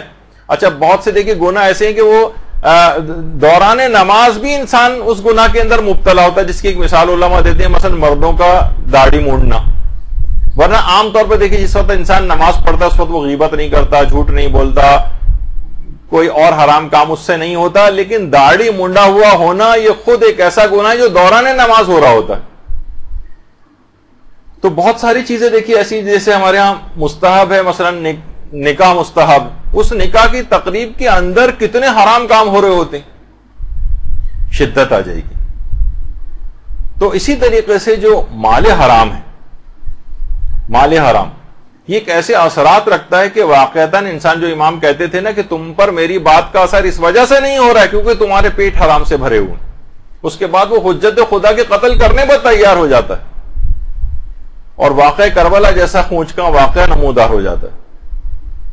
تو بہرحال اسی طریقے سے یہ جو تبرک ہے امام حسین کا، یہ ہر قسم کے مال حرام سے پاک ہونا چاہیے. کوئی چوری کا مال نہ ہو، کوئی فراڈ کا مال نہ ہو، کوئی حرام اسکیموں میں پیسہ لگایا ہوا اس کا پروفٹ آ رہا ہے وہ نہ ہو، کوئی سودی اسکیم کے پیسہ جو پروفٹ آ رہا ہے اس سے یہ والا تبرک نہ خریدا جائے.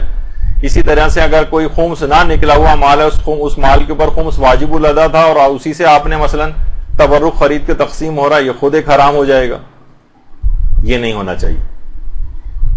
تو بہرحال آخری زمانے کی علامتوں میں سے یہی علامت بتائی گئی ہے روایت میں کہ اس زمانے میں آدمی اس بات کا خیال نہیں کرے گا کہ کہاں سے میرے پاس حلال سے آ رہا ہے یا حرام سے آ رہا ہے. یہ ایک بڑی ایک عالمیہ ہے کہ جس کی طرف اور ایک اور چیز بھی ہے جو آغا سیستانی سے بھی سوال کیا کہ یہ بھی حرام میں چلا جاتا ہے. بعض اوقات دیکھیے چندے جمع کر کر کے تبرک خریدا جاتا ہے، عام طور پر مساجد میں یا عام طور پر کچھ ایسے جو پروگرامز ہوتے ہیں. تو ضرورت سے زیادہ اگر جمع ہو جائے تو کیا کسی اور نیک کام پر خرچ کر سکتے ہیں اس چندے کو؟ عزاداری مثلا کھانا کھلانے کے لیے آپ نے تبرک کے پیسے چندے کے طور پر جمع کی، بچ گئے پیسے، تو فرمایا کہ نہیں، اسی چیز میں خرچ کرنا ضروری ہے. اسے امام حسین کی کسی اور مجلس میں استعمال کر لیا جائے، لیکن کوئی اور نیک کام اس سے نہیں کیا جا سکتا. تو دیکھیے یہاں تک اس بات کی اہمیت ہے. تو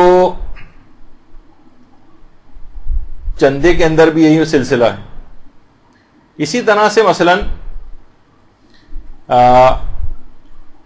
تبرک کے لیے اگر کسی نے خالصتاً تبرک کے لیے جمع کیا ہے تو جو بچ جائیں اس میں سے پیسے وہ اگلی کسی مجلس کے تبرک ہی میں استعمال ہوں.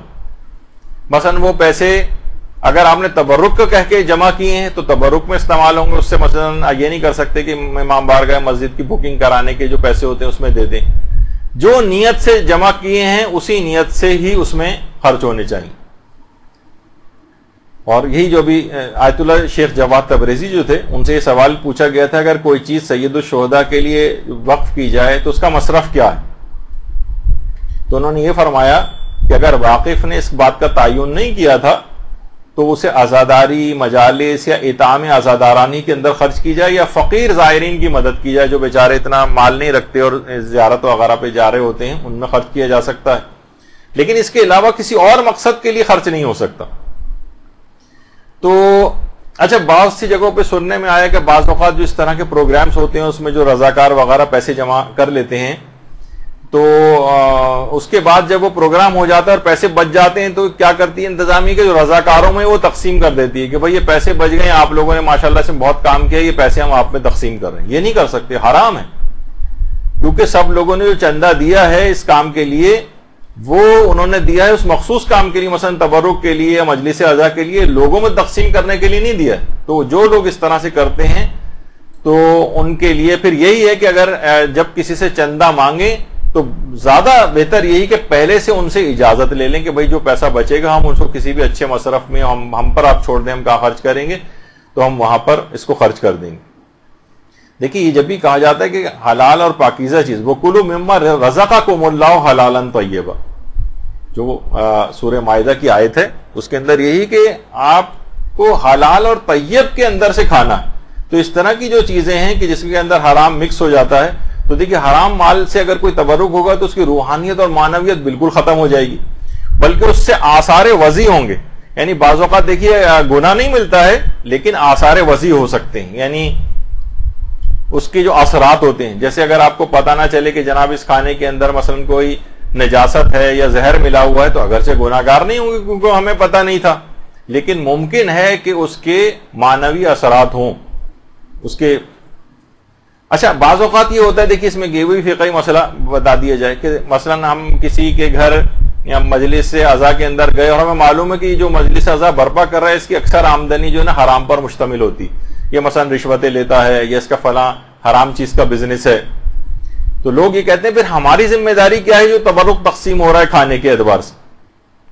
تو دیکھیے اگر کوئی شخص حرام بھی کماتا ہے تو آپ کو یہ پتہ نہیں ہوتا کہ یہ والا جو اس نے تبرک کا اہتمام کیا ہے یہ کس مال سے کیا, ہمیں 100% یہ بات پتہ نہیں ہوتی. تو حالت شک میں ویسے بھی اس کو کھانے کی اجازت جب تک یقین نہ ہو. ہاں اگر بالکل یقین ہمیں پتہ ہے کہ یہ ابھی فراڈ کر کے وہی پیسہ لے کر آیا ہے یا اس نے رشوت کے طور پر مثلا یہ چاول کی بوری جو ہے لی ہے فلاں شخص سے اور اسی سے ہی تبرک تقسیم کروا رہا ہے تو ایک الگ مسئلہ ہو سکتا ہے. لیکن عام طور پر لوگوں کو اس بات کا پتہ نہیں ہوتا, معلوم ہے کہ یہ شخص حرام کماتا ہے, اب یہ پتہ نہیں کہ یہ والا تبرک اس نے کس پیسے سے لیا ہے, تو حالت شک میں اس تبرک کو کھا سکتے ہیں اور اس میں کوئی حرام نہیں. اچھا اب ایک اور بھی مسئلہ یہ ہے کہ اکثر افراد فقہی مسئلے میں یہ بھی آتا ہے ڈبل تبرک لیتے ہیں.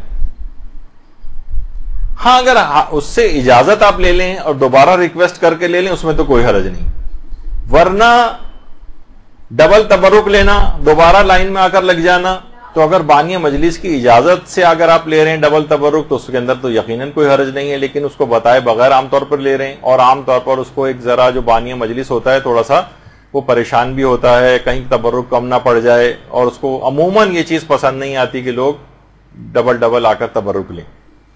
تو اگر شک ہے آپ کو کہ پتہ نہیں وہ تیار ہے یا تیار نہیں ہے تو اس سلسلے میں دوسری دفعہ بھی آ کر تبرک لینا یہ جائز نہیں ہوگا.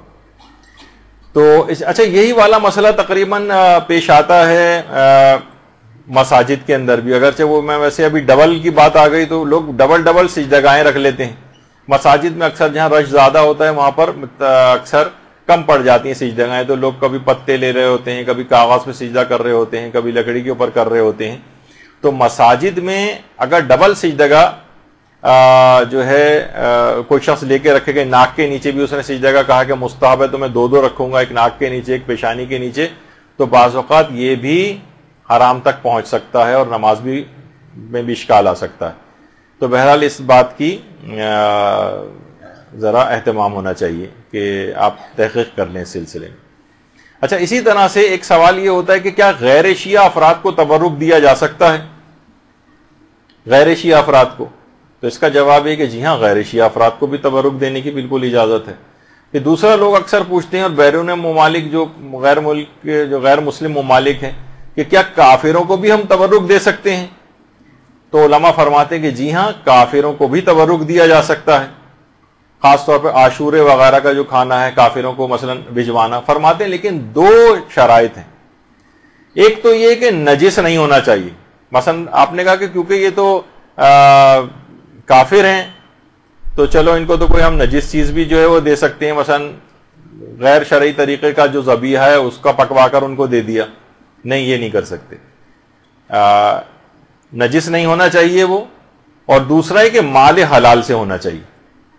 مال حلال سے، جیسے اکثر لوگ کرتے ہیں نا کہ جب وہ شکار وغیرہ پہ کہیں جاتے ہیں تو وہاں سے زندہ مچھلیاں بھی ہاتھ آتی ہیں، وہ اپنے لیے رکھ لیتے ہیں، اور مری ہوئی مچھلیاں جو ہیں وہ بھی ہاتھ آتی ہیں. تو بہت سے لوگ جو شہر سے باہر سے آ رہے تھے مری ہوئی مچھلیاں ساتھ لے لیتے ہیں کہ راستے میں جو پولیس والے وغیرہ ملیں گے اور وہ مانگیں گے کہ رشوت کے طور پر، تو ان کو مری ہوئی مچھلیاں پکڑا دیتے ہیں کہ مال حرام تو ویسے بھی کھانا ہے رشوت کے طور پہ، تو چلو مری ہوئی مچھلی کھلا دی جائے انہیں. تو اس طرح کی مختلف چیزیں ہوتی ہیں. تو نجس بھی نہیں ہونا چاہیے اور مال حلال سے بھی ہونا چاہیے.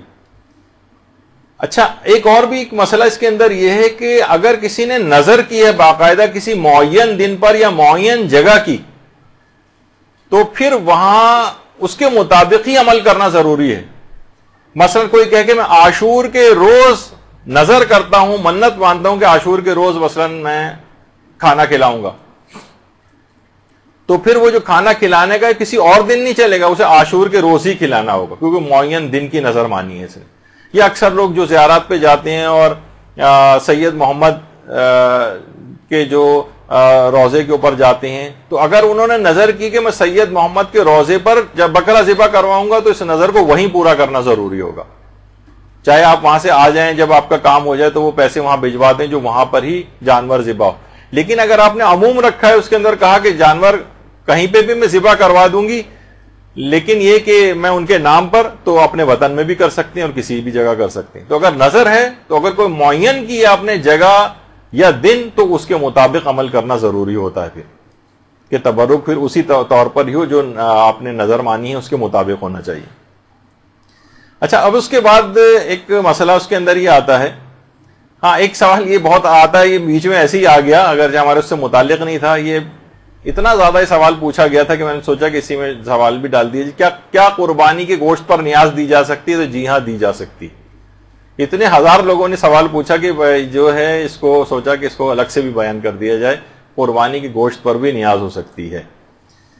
اچھا، اب ایک مسئلہ بہت پیش آتا ہے جس پر بڑا اعتراض ہوتا ہے کہ تبرک کتنا پکوایا جائے یا کتنا بنوایا جائے. اچھا، بعض لوگ اعتراضات کرتے ہیں کہ جناب مجالس اعظم بہت اسراف ہونے لگا.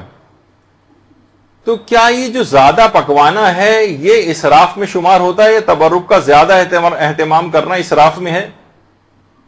دیکھیے، پہلی بات تو یہ ہے کہ اسراف میں اور تبذیر میں ایک فرق ہے. ہمارے تو عام طور پہ لوگ ایک ہی لاٹھی سے ہانکتے ہیں چیزوں کو. اسراف الگ چیز ہوتا ہے اور تبذیر الگ چیز ہوتا ہے. اسراف کیا ہے؟ ضرورت کے موقع پر زیادہ خرچ کرنا.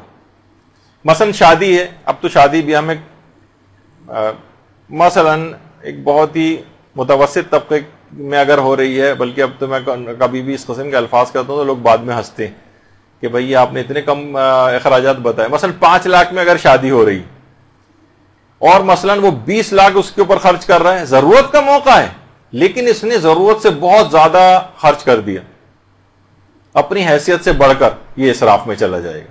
اور بعض اوقات اس کا خمس بھی نکالنا پڑتا ہے اسراف میں جو پیسہ خرچ ہو جائے.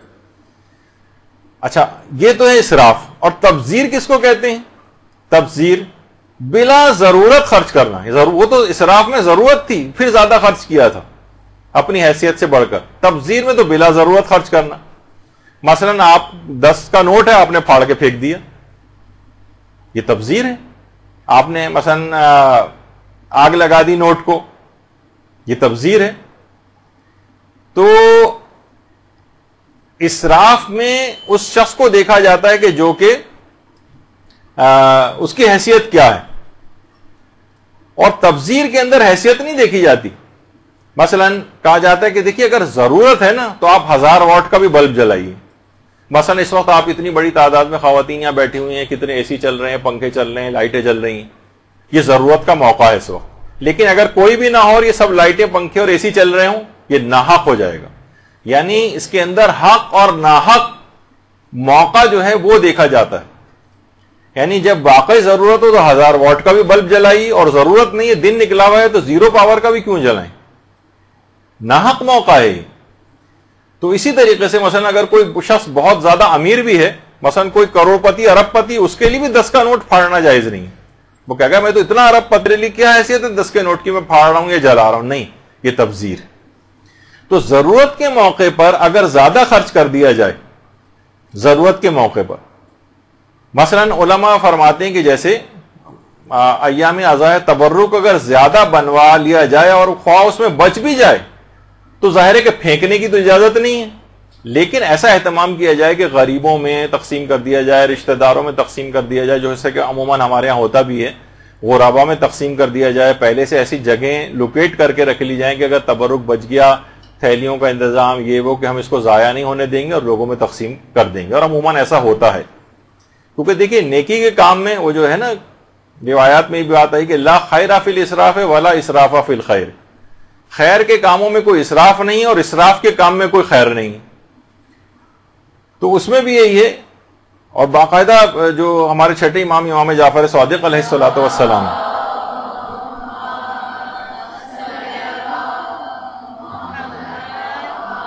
ان کی ایک روایت علامہ رضی الدین طبرسی نے اپنی کتاب مکارم الاخلاق کے اندر لکھی کہ اگر کوئی شخص کسی مومن کو کھانا کھلانے پر 1000 درہم بھی خرچ کر دے تو یہ اسراف نہیں.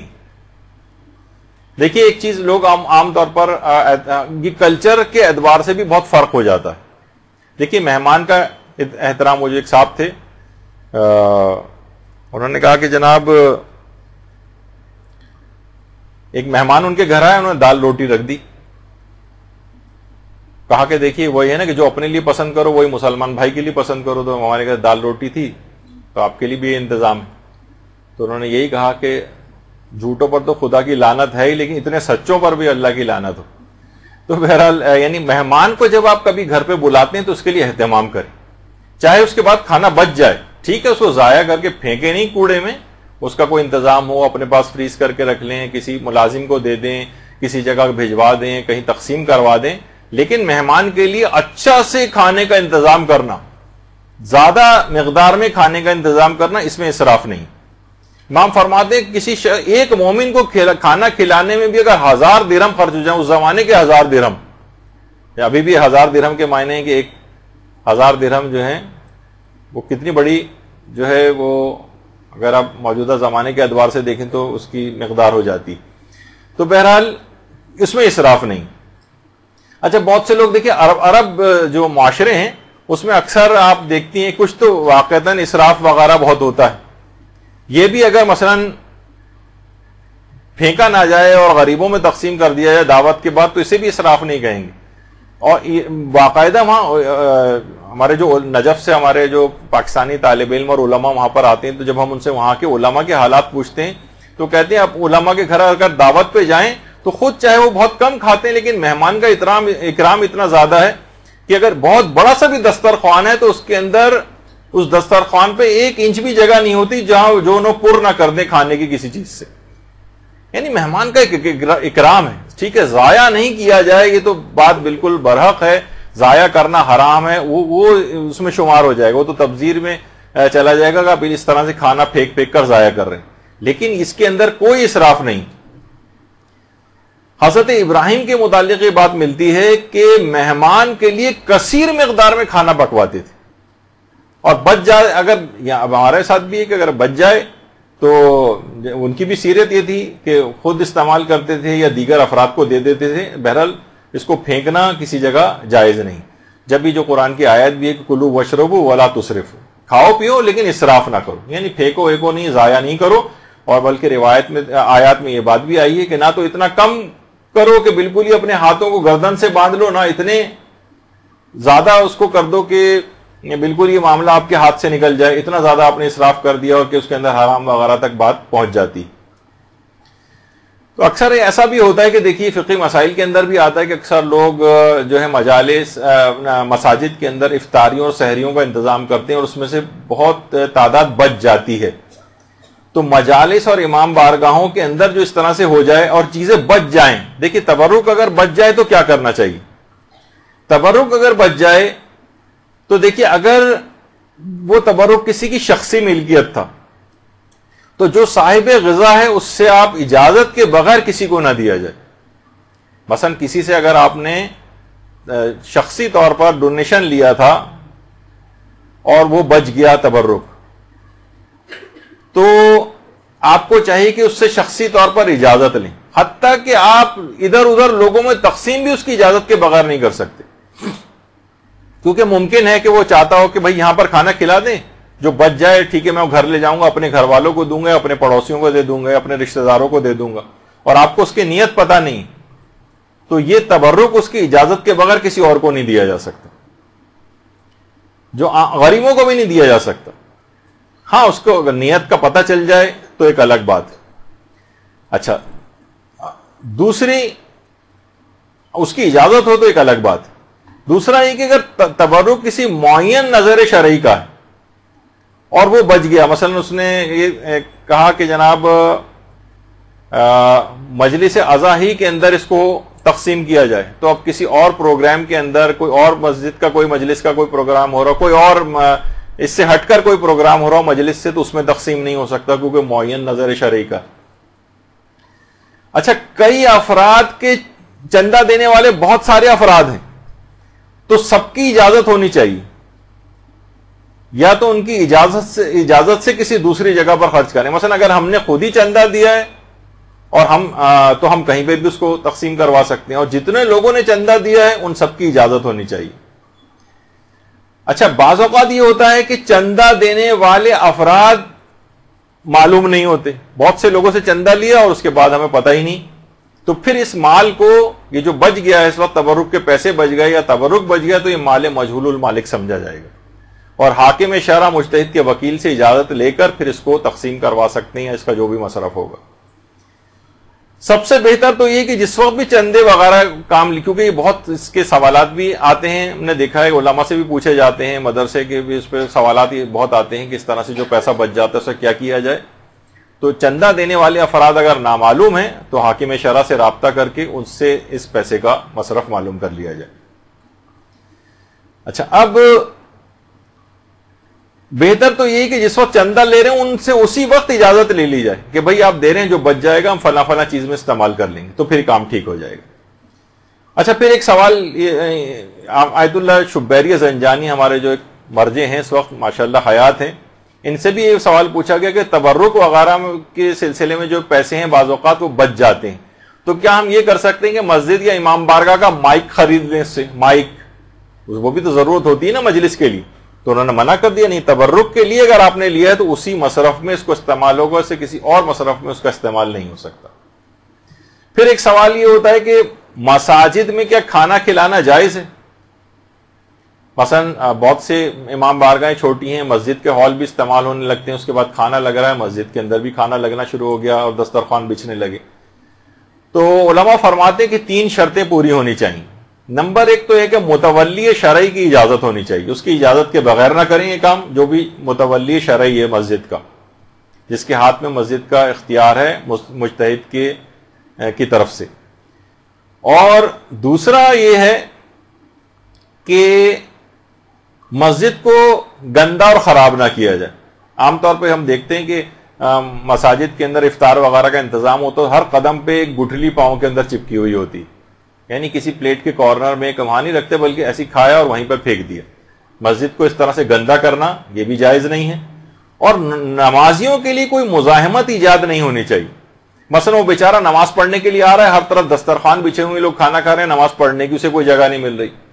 ایسا نہیں ہو. ان کے لیے جو نماز پڑھنے والے ہیں ان کے لیے اتنی انف اسپیس ہونی چاہیے وہاں پر کہ وہ آرام سے نماز پڑھ سکیں. ان شرطوں کے ساتھ پھر اجازت مل جاتی ہے کہ مسجد کے اندر بھی کھانا کھلایا جا سکتا, یعنی یہ تبرک وغیرہ. اچھا, پھر یہ کہ اگر بالفرض زیادہ پکوا لیا جائے, ضرورت سے زیادہ اس کا اہتمام ہو جائے, تبرک کی جتنی ضرورت ہوتی ہے اس سے زیادہ, تو باقاعدہ علماء کی سیرت میں ملتا ہے کہ ایک مومن ہے صادق رفیع, وہ سناتے ہیں کہ ایک دفعہ مسجد میں مائکرو فون لے کر کسی مولانا نے باقاعدہ اعلان کرنا شروع کر دیا تھا, اور کھانا جو پکوانے والے ہیں ان کی بڑی مذمت کی تھی کہ کھانا آپ لوگ بہت زیادہ پکوا لیتے ہیں, کم پکوایا کریں وغیرہ, اور لوگوں میں بانٹنا پڑ جاتا ہے, اور اتنا تقسیم کرنے کی کوئی ضرورت نہیں. کہہ رہے ہیں اسی رات کو ہمیں آیت اللہ شیخ جواد تبریزی کے پاس جانا ہوا. آیت اللہ شیخ جواد تبریزی کے سامنے یہ معاملہ رکھا کہ کیا کھانا میں کم پکوانا چاہیے, تو انہوں نے جواب میں یہ کہا کہ نہیں, کھانا مجلس عزا کے لیے کثیر مقدار میں پکوائیں, بچ جائے تو ٹھیک ہے گھر لے جائیں, لیکن کوئی کمی اس سلسلے میں نہیں ہونی چاہیے. دیکھیے, دینے والے مجلس عزا کے تبرک کے لیے دل کھول کر دیتے ہیں, پکانے والے دل کھول کر پکاتے ہیں, کھانے والے بھی اپنے طور پر کھاتے ہیں, لیکن معترضین کے پیٹ میں بلا وجہ کا ایک مروڑ اٹھ رہا ہوتا ہے. ان کو نہ ایک پیسہ دینا ہے, بلکہ کھانا کھانے والے میں تو وہ شمار ہوتے ہیں, پیسہ دینے والوں میں نہیں ہوتے, لیکن اعتراض سب سے زیادہ بڑھ کر وہی لوگ کر رہے ہوتے ہیں. خمس پر اعتراض سب سے زیادہ وہی لوگ کر رہے ہوتے ہیں جنہوں نے خود کبھی ایک پیسہ خمس نہیں نکالا ہوتا. تو دیکھیے, مجلس عزا کی جو شان و شوکت ہے اس کے اوپر اس کے اندر کوئی کمی نہیں ہونی چاہیے, اس پر ویسے ہی پیسہ خرچ ہونا چاہیے. اگر بچ جائے تبرک تو انتظامات ہوں, تھیلیاں ہوں, شاپنگ بیگس ہوں, بھجوانے کا انتظام موجود ہونا چاہیے. اور کتنے ہی ادارے ایسے ہیں, دیکھیے باقاعدہ آیت اللہ سیستانی کا بھی یہی, ان سے یہی کہا کہ پوچھا گیا کہ جناب اس طرح سے مجالس منعقد ہوتی ہیں, اور ایک وقت میں کئی مجالس عزا منعقد ہوتی ہیں, اور اکثر مجالس میں نیاز میں چاول وغیرہ تقسیم ہوتے ہیں, صبح تک یہ سلسلہ رہتا ہے. اس فراوانی میں کھانے کی بڑی مقدار کچرے کے ڈھیر میں پھینک دی جاتی ہے, اس بارے میں آپ کی کیا رائے ہے؟ تو انہوں نے یہ فرمایا, دیکھیں تبذیر یعنی بلا ضرورت اس طرح سے خرچ کرنا یہ باعث غضب ہے, شرعاً حرام بھی ہے. ضروری ہے کہ ہر وہ اقدام کیا جائے جس کے ذریعے اس کو روکا جا سکے, اور یہ کام انتظامات کرنے والے اشخاص کے ساتھ صلاح و مشورے کے ذریعے ہو. یعنی جہاں پھینکنے والی بات آ جائے وہ تو کوئی بھی مجتہد برداشت نہیں کرے, وہ تو شیخ جواد تبریزی بھی منع کریں گے. وہ کہتے ہیں کہ نہیں, ہو جائے زیادہ پک جائے تو کھانا مومنین ساتھ باندھ کے لے جائیں یا غریبوں میں تقسیم ہو جائے, لیکن کمی نہیں کریں اس کے اندر کہ کچھ لوگ ایسے ہی واپس جا رہے ہیں, کھانا ختم ہو گیا گھر واپس جا رہے ہیں. نہیں, یہ اس کی شان و شوکت کے خلاف ہے. دیکھیے کتنے غریب ایسے افراد ہیں, وہ جو آپ کوڑے پر ویسے ہی جا کر پھینکیں گے, ان کو بہتر نہیں کہ عزت کے طور پر ان تک پہنچا کر ان غریبوں کو جو ہے والا کھانا جو دیا جائے. یہ کتنے, جب ہی شوکیسوں کے اندر جو لگی بازار کے کھانوں کے اندر, اکثر علماء نے کہا ہے کہ خاص طور پر دینی طالب علم بازاروں میں جو سجی ہوئی چیزیں ہوتی ہیں شوکیسوں میں, وہ خرید کے نہ کھائیں, ان میں ایک بے برکتی آ جاتی. غریب جو خرید نہیں سکتے ان کو حسرت بھری نگاہوں سے جب ان چیزوں کو دیکھتے ہیں, ان کھانوں پہ سے برکت اٹھ جاتی. تو بہرحال یہ کہ ان تک ویسے ہی چیز پہنچائی جائے. تو لیکن یہ کہ بارگاہ حسینی کے اندر تو دیکھیے سبھی فقیر ہیں, یا فقیر و غنی کا کوئی فرق نہیں. آیت اللہ محمد حسین غربی اصفہانی کمپانی آیت اللہ بہجت کے اساتذہ میں سے تھے, نجف میں ان کی عالمیت تھی.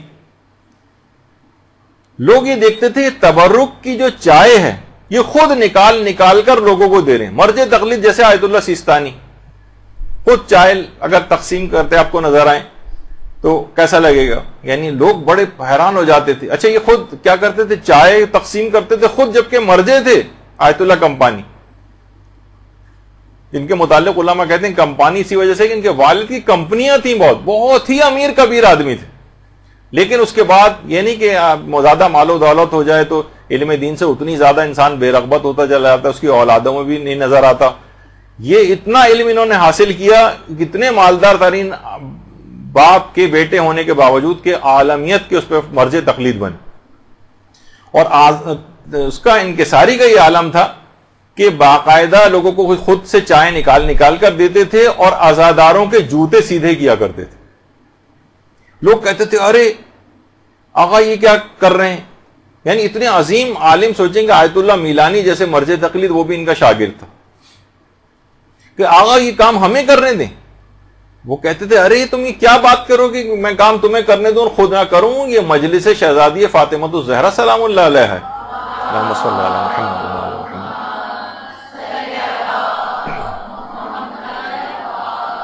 ارے یہ مجلس امام مظلوم علیہ الصلوۃ والسلام ہے، ممکن ہے کہ میری نماز شب قبول نہ ہو، ممکن ہے کہ میرے دیگر اعمال قبول نہ ہو، مگر یہ عمل تبرک کی تقسیم یہ اور مجلس عزا میں عزاداری کی خدمت یہ لازماً قبول ہوتی. میں اس کام کو کیسے چھوڑ دوں، میں اس کام کو ترک نہیں کر سکتا. اور اتنی یقین کیجئے برکتیں ہیں اس کام میں کہ واقعتاً لوگ کرنے والے جو اس میں ہیں خود آبزرو کرتے ہیں. ایک عالم دین نقل خود کرتے ہیں کہ ایک دکاندار سے ان کی بات چیت ہوئی تو اس دکاندار نے بتایا کہ 30-40 سال ہو گئے میں ایام عزا کا جو عشرہ اول ہوتا ہے اس میں شام ہی سے میں اپنی دکان بند کر دیتا ہوں، جبکہ پیک ٹائم ہوتا ہے اس وقت کاروبار کا. یعنی اس وقت دکاندار کے پاس گاہکوں کی ایک لائن ہوتی ہے، بمشکل میں جو ہے وہ بہرحال دکان بند کرتا ہوں اور اس کے بعد میں مجالس عزا کا تبرک جا کر تقسیم کرتا ہوں اور میں جو ہوں سبیلوں کا انتظام کرتا ہوں، خود جگہ کھڑے ہو کر وہاں پر لوگوں کو پانی اور شربت وغیرہ پلاتا ہوں. خدا جانتا ہے کہ میں ایک کام بغیر کسی لالچ کے فقط خوشنودی پروردگار کے لیے کرتا ہوں. اور اس نے خود بتایا ان عالم دین کو کہ اس کاروبار کی اس میرے اس عمل سے اگرچہ میں دکان بند کرتا ہوں، پیک آورز میں دکان بند کر کے جاتا ہوں، اس قدر برکت اللہ نے میرے کاروبار میں اس کے بعد سے دی کہ دکان ہر وقت میری گاہکوں سے بھری رہتی ہے. بمشکل گاہکوں کو دکان سے باہر نکال کے دکان بند کرنا پڑتی. اللہم صلی علی محمد.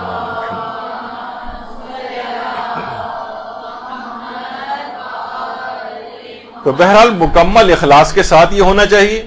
اور اس کے بعد اگلی شرط یہ ہے کہ تبرک کے اندر وجاہت ہونی چاہیے. یہ کیا چیز ہے؟ یعنی اس کے اندر کوالٹی ہو، کمن اور کیفن دونوں، یعنی کوانٹٹی کے اعتبار سے بھی کوالٹی کے بھی اعتبار سے. ایک تو کوانٹٹی کے بھی اعتبار سے یا کوالٹی.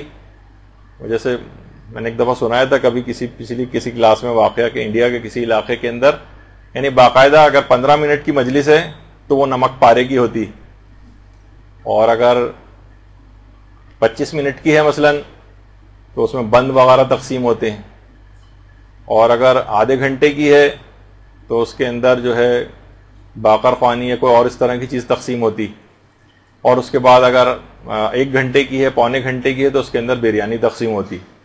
تو ایک دفعہ 15 منٹ کی مجلس تھی تو مولانا پڑھتے پڑھتے 15 منٹ سے 25 منٹ پہ نکل آئے تو حاضرین میں سے کسی نے کہا نمک پارے کی ہے مولانا صاحب.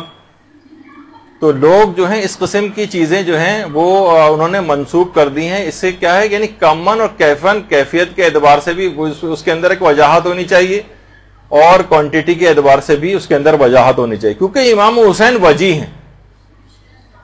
علماء فرماتے ہیں کہ دیکھیے امام وجی ہیں اور ان کے اندر یا وجیحن عند اللہ اشفع لنا عند اللہ جو آپ پڑھتی ہیں وہ یہی تو کہتی ہیں دعائے توسل کے اندر کہ آپ کا مقام، آپ اتنے وجی ہیں، مقام آپ کا پروردگار کی بارگاہ میں بہت بلند ہے.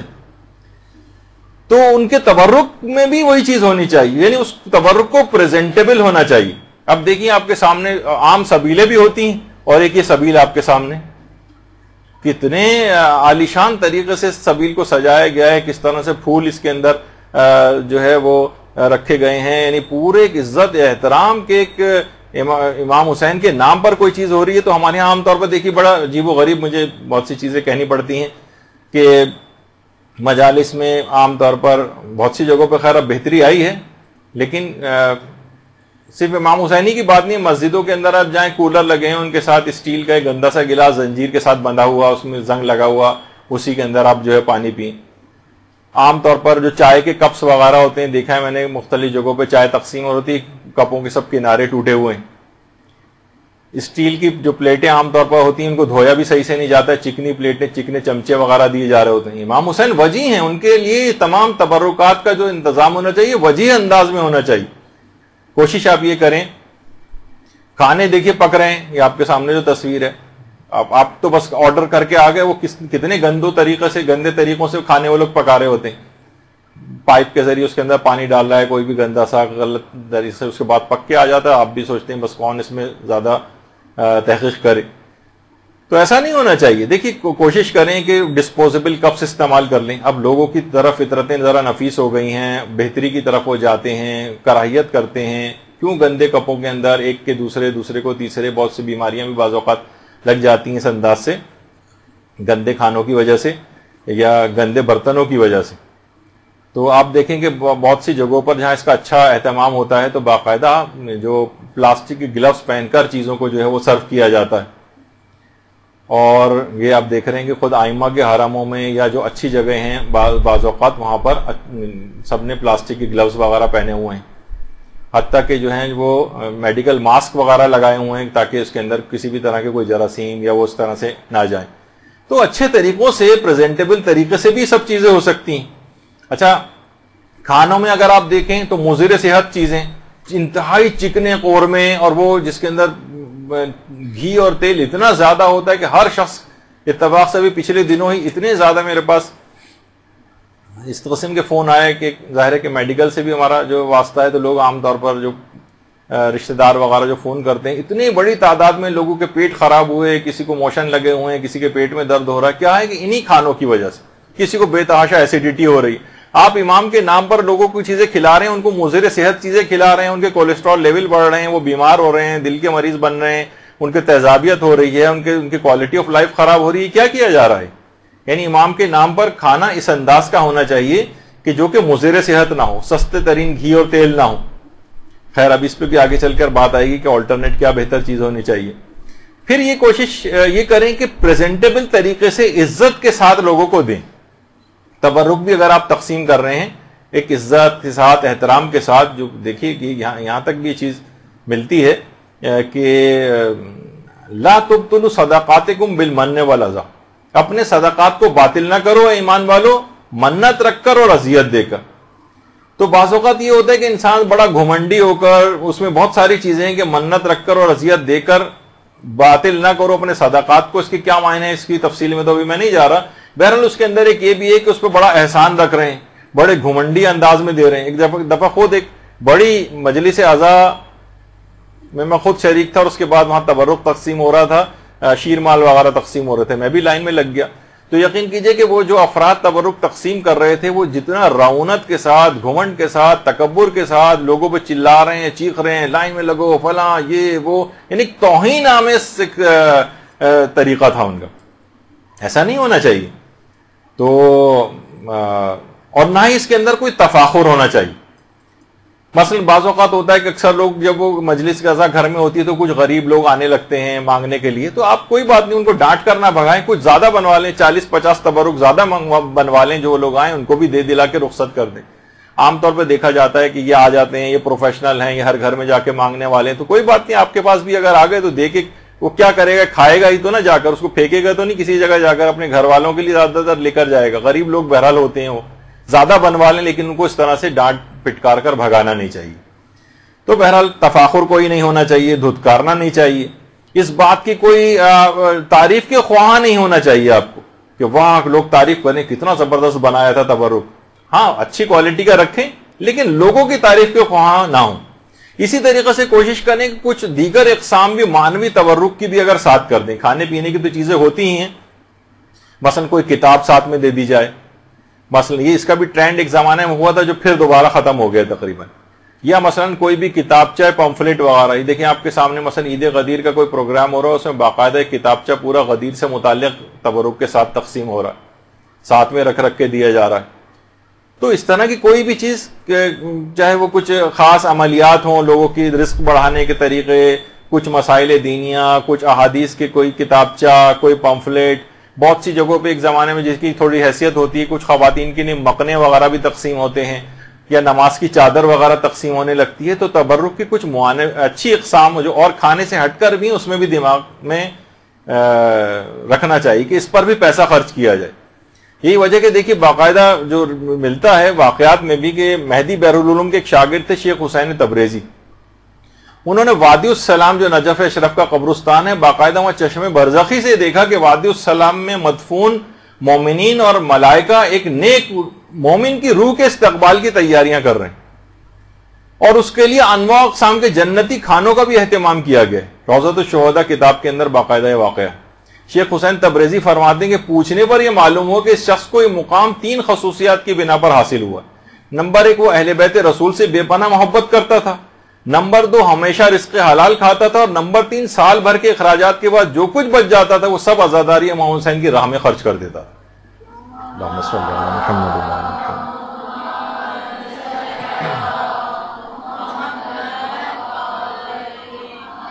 تو بہت خصوصیات ہیں اس کی کہ اس کے اوپر پیسہ خرچ کیا جائے۔ یہ وجہ ہے کہ احمد خمینی جو امام خمینی کے بیٹے ہیں کہتے ہیں کہ امام خمینی کے انتقال کے بعد میں نے ان کو ایک دفعہ خواب میں دیکھا تھا اور ان سے پوچھا تھا کہ بابا اس جہان کے اندر کون سی چیز زیادہ فائدہ پہنچانے والی؟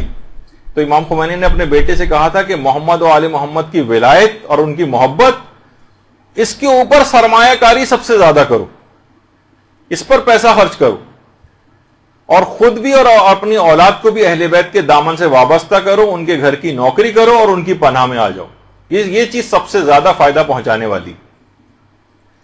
اور باقاعدہ دیکھیے یہاں تک ملتا ہے کہ عیسائیوں تک کے لیے وہ بھی ہے اور ہندو وغیرہ بھی اس کے اندر پیسہ خرچ کرتے ہیں۔ انڈیا کے ہندوؤں کے متعلق بات ملتی ہے کہ وہ بھی تبرک وغیرہ کے اندر جو ہے وہ پیسہ خرچ کر رہے ہوتے ہیں، تو اور ان کو بھی اس سے فائدہ ہوتا ہے۔ باقاعدہ بہار میں بھی روایت ہے، سفینۃ البہار میں بھی ہے کہ حدیث میں امام نے بات فرمائی ہے کہ لوگ یہ گمان کرتے ہیں کہ ہماری محبت سے غیر مسلموں کو کیا فائدہ پہنچے گا۔ امام نے فرمایا خدا کی قسم وہ غلط گمان کرتے ہیں، ہماری محبت ان کے لیے بھی فائدہ پہنچانے والی۔ اچھا، آپ کو فائدہ کیسے پہنچاتی ہے؟ علماء کہتے ہیں یا تو ان کے عذاب میں کمی ہو جائے گی، یا مثلا ان کی عاقبت بخیر ہو جائے گی۔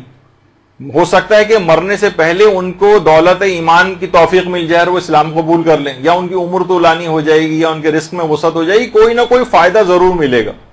تو جب ایک کافر کو ان تمام چیزوں کا فائدہ ہے تو ایک مومن جو ان کا ماننے والا ہے، ان کا محب ہے، ان کے مطابق عمل کرتا ہے، ان کے فرامین پر عمل کرتا ہے، وہ جب یہ کام کرے گا تو کتنے فائدے اس کو حاصل ہوں گے آپ خود سوچ سکتی۔ دیکھیے ایک چیز اور بھی ہے، کافروں کو بھی اس سے فائدہ ہو جاتا ہے۔ ایک روایت ہے نا جس پہ اکثر علماء کے تحفظات بھی ہیں، کچھ نے اعتراضات بھی کیے ہیں۔ مثلا ایک روایت ہے کہ امام حسین علیہ السلام نے شہادت کے وقت سے پہلے شمر سے پانی کی درخواست کی تھی، یعنی پانی مانگا تھا، جس طریقے سے حضرت علی اصغر کو لے کر گئے تھے اور وہاں پر انہوں نے پانی مانگا تھا۔ کچھ کہتے ہیں کہ نہیں، امام کی توہین، امام کیسے ان سے پانی مانگ سکتے ہیں؟ اس کے الگ علماء نے جواب دی کہ اس وقت ہاں البتہ وہ بات غلط ہے کہ امام نے کہا کہ تم مجھے پانی پلا دو تو میں بیعت کر لیتا ہوں، یہ والی بات نہیں، یعنی امام نے صرف اس سے پانی کا تقاضا کیا۔ امام خمینی کے جو استاد تھے آیت اللہ شاہ آبادی، وہ فرماتے تھے امام کا یہ کام شفاعت کے غرض سے تھا، علی اصغر یا تو خود پانی مانگنا یا علی اصغر کے لیے پانی مانگنا، ورنہ امام نے اتنی جب پیاس برداشت کر لی تھی، اب تو معلوم تھا کہ اب تو شہادت ہونے والی ہے، اب تو ان کے نانا حوض کوثر سے انہیں سیراب کر ہی دیں گے، پھر پانی کیوں مانگا؟ کہا یہ امام کی جو وسیع مغفرت تھی، کیونکہ امام خدا کی رحمانیت، رحیمیت اور غفاریت کی جو تجلی ہے وہ امام کے اندر ظاہر ہو رہی تھی، یعنی اگر وہ شخص شمر اس وقت پانی دے دیتا تو امام کی اسے شفاعت مل جاتی اور امام کے قتل سے باز آ جاتا، علی اصغر کے قتل سے وہ لوگ باز آ جاتے اگر وہ اس کو پانی پلا دیتے، یعنی دسترخوان شفاعت بچھا ہوا تھا۔ امام نے ظاہر ہے وہ کوئی بھی شخص نہیں چاہتا، امام ہرگز نہیں چاہتے تھے کوئی بھی شخص جہنم کے اندر اس انداز سے چلا جائے، دسترخوان شفاعت بچھانے کی وجہ سے انہوں نے پانی مانگا تھا، نہ کہ صرف ان کو تو پتا تھا تو کچھ ہی دیر کے اندر شہادت ہو جائے گی اور حوض کوثر سے سیراب ہو جائیں گے۔ لیکن اس نے کیا کہا، اس مولوی نے کیا کہا؟ کہا کہ میں یزید کے 1 درہم کے بدلے بھی تمہاری نانا کی شفاعت کو قبول نہیں کروں گا، شمر نے، یہاں تک کہ وہ قیامت تک کے لیے اس کا نام وَلَعْنَةُ اللَّهِ شمرن، اور شمر پر اللہ کی لعنت زیارت عاشورہ کے اندر اس کا مصداق ہو گیا، بلکہ وہ شخص پہ بھی کے لیے بھی دعائیں کی جاتی ہیں کہ رحم اللہ من لعن شمرن، جو اس شخص پہ بھی اللہ رحم کرے جو شمر کے اوپر لعنت کرتا ہے۔ تو بہرحال اس کا مصداق ہو گیا وہ، تو صرف پانی پلانے سے اتنا زیادہ اس کو ہو جاتا کہ اتنے عظیم گناہ سے وہ باز آ جاتا اور عاقبت اس کی بخیر ہو سکتی تھی، دسترخوان شفاعت بچھا ہوا تھا۔ تو اب دیکھیے خود وہ پانی پلانا، مومنین جو ایک دوسرے کو پانی پلا رہے ہوتے ہیں اور سبیرے لگا رہے ہوتے ہیں اور کھانا کھلا رہے ہوتے ہیں، ان کے لیے کتنا زیادہ اس کے اندر فوائد ہوں گے۔ اب دیکھیے مومنین تو اپنی طور پر علماء سے بہت پوچھا گیا کتنے دسترخوان امام حسن ہے، دسترخوان حضرت علی اصغر ہے، اور دسترخوان جو سفرہ ام البنین ہے، اور اس کے علاوہ دسترخوان رقیہ ہے، اور عربوں کے اندر دسترخوان امام زمانہ ہے، امام حسن کا جو سفرہ ہوتا ہے وہ ہے، کتنی زیادہ آپ کو نظر آتے ہیں، اور سب کو علماء نے ریکمینڈ کیا کہ سارے ہونے چاہیے۔ لوگوں کی باتوں میں ہرگز نہ آئے کہ نہیں یہ نہیں اور وہ نہیں، اب تو ہر جگہ دسترخوان، ہر وقت کھانے، کوئی مسئلہ نہیں ہے اس کے اندر، بہت ریکمینڈ علماء نے اس میں کیا ہے۔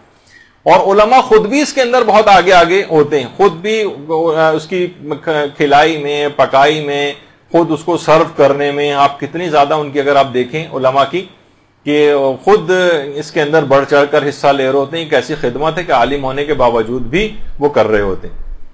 یہ آیت اللہ باقر الحکیم شہید ہیں، یہ خود لوگوں کو کھانا کھلایا کرتے تھے، اس طرح سے نکال کے دیتے تھے۔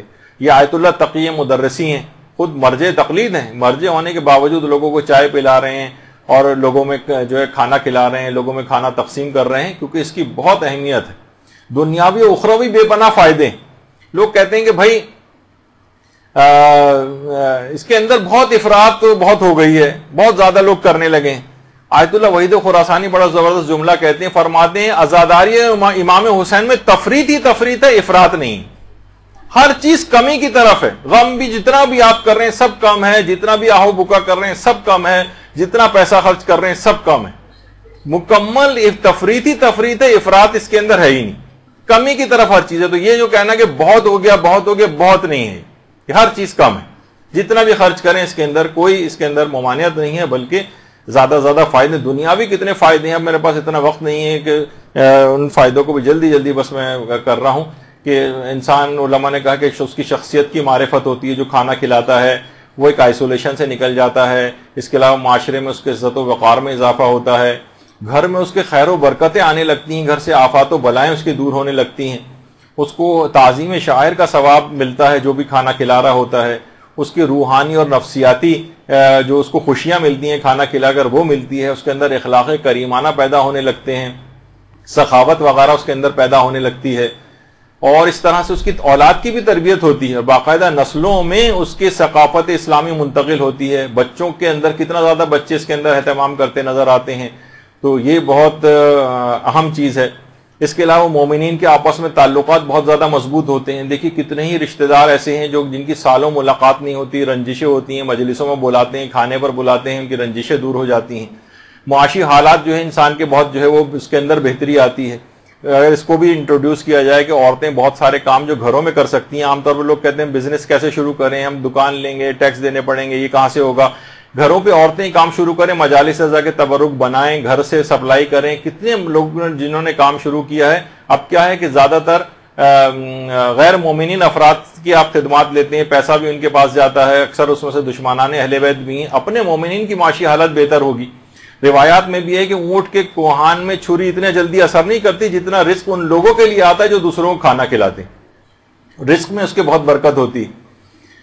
اور بہرحال نیکیوں میں مسابقت ہوتی ہے، فاستبقوا الخیرات، قرآن کا جو حکم ہے کہ نیکیوں میں ایک دوسرے سبقت لو، اسی بہانے غیر شیعہ افراد بہانے سے قریب آنے لگتے ہیں، اور مال سے جہاد کا بھی ثواب ملتا ہے، اور اخروی لحاظ سے دیکھیں تو حجوں کا ثواب ملتا ہے آپ کو۔ پیغمبر اسلام نے ایک دفعہ ارشاد فرمائی یہ بات کہ حج مبرور کی جو جزا ہے وہ سوائے جنت کے کچھ نہیں۔ لوگوں نے کہا کہ یا رسول اللہ حج مبرور، نیک لوگوں کا حج کون سا ہے؟ امام نے فرمایا اطعام الطعام و افشاء السلام، لوگوں کو کھانا کھلانا اور سلام کو عام کرنا۔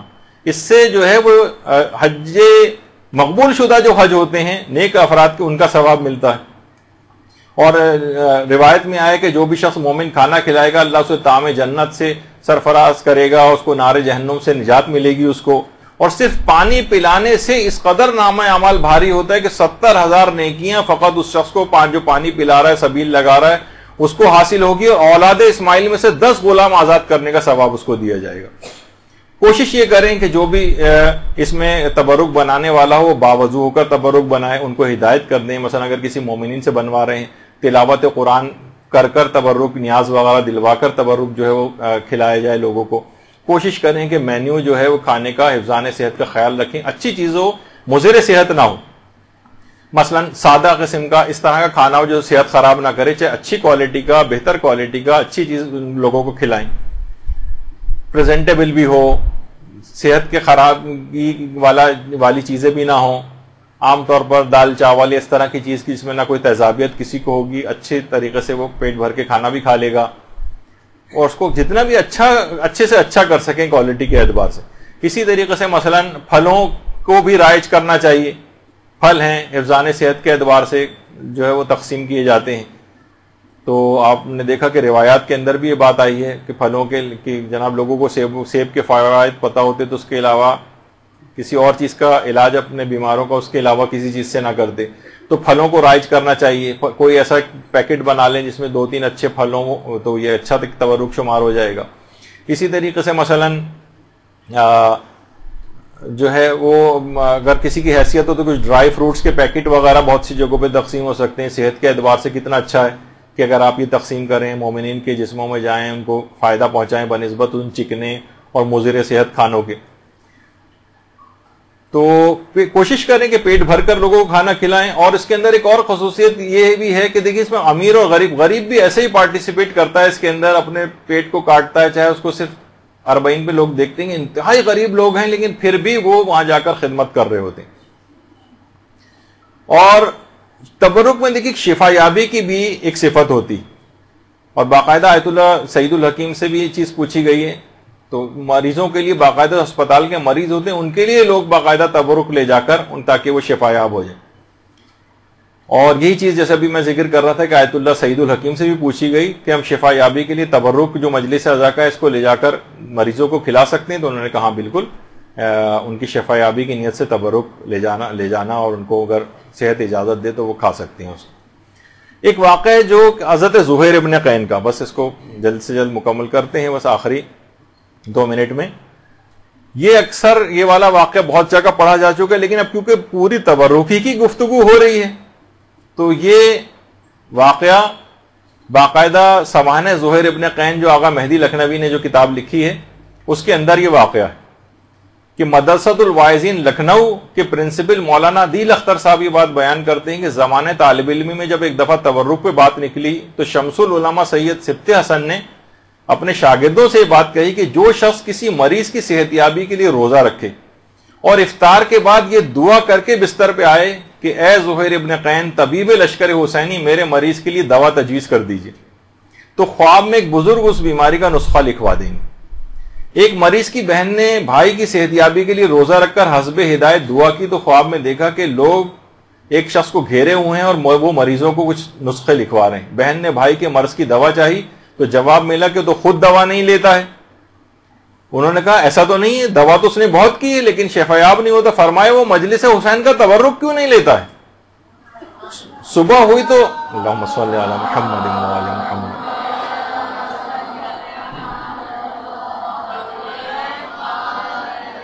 صبح ہوئی تو خاتون نے واقعہ بھائی کو بیان کیا. بھائی نے تسلیم کیا کہ بے شک بعض اوقات میں رش کی وجہ سے مجلس سے نکلتے وقت تبرک نہیں لیتا تھا مگر اب ایسا نہیں ہوگا. اس کے بعد جو بھی پہلی مجلس اس میں شریک ہو کر اسی مجمع سے زحمت اٹھا کر اسے تبرک حاصل کیا، اسے تناول کیا تو اس کا مرض بالکل جاتا رہا. اللہم صلی علی محمد.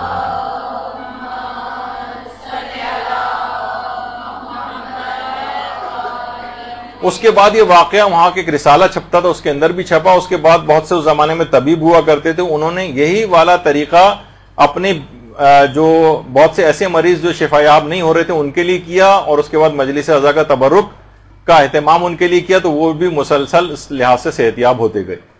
تو بہت اس کے بعد یہ واقعہ جو ہے وہ مشہور بھی ہوا. تو بہرحال دیکھیے یہ ایسی چیزیں ہیں.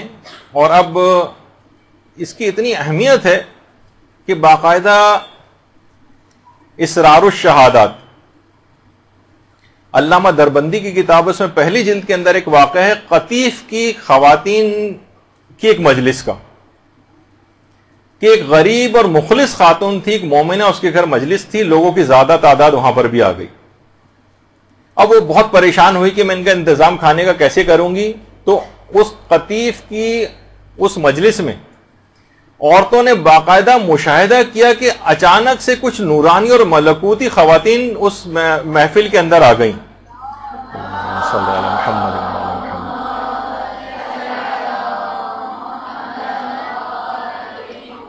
ان خواتین ملکوتی نے لباس سیاہ پہنا ہوا تھا. بہت سی عورتیں مجلس عزا کے اندر جو شریک تھیں وہ ان کی نورانیت اور ملکوتیت کو برداشت نہیں کر سکیں اور غش کھا گئیں. کچھ ان خواتین نے مجلس عزا میں تبرک تقسیم کرنا شروع کیا اور خواتین کو کھانا کھلانا شروع کیا. چند خواتین نے ہمت کر کے ان سے پوچھا، ان نورانی خواتین سے، کہ آپ کون ہیں؟ ہم نے اس سے پہلے کبھی آپ کو دیکھا نہیں. تو ایک نورانی شخصیت نے، ایک خاتون نے اس میں سے کہا کہ میں کلثوم دختر امیر المومنین علیہ السلام.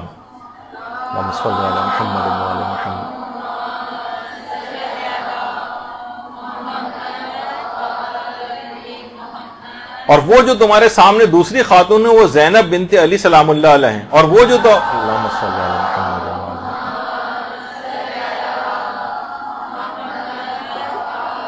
اور وہ جو تیسری خاتون تمہارے سامنے وہ خدیجہ طاہرہ ہیں.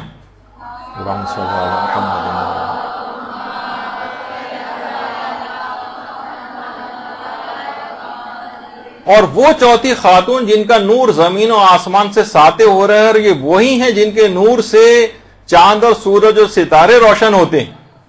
یہ سید الشہداء کی مظلوم والدہ فاطمہ الزہرا سلام اللہ علیہ ہیں.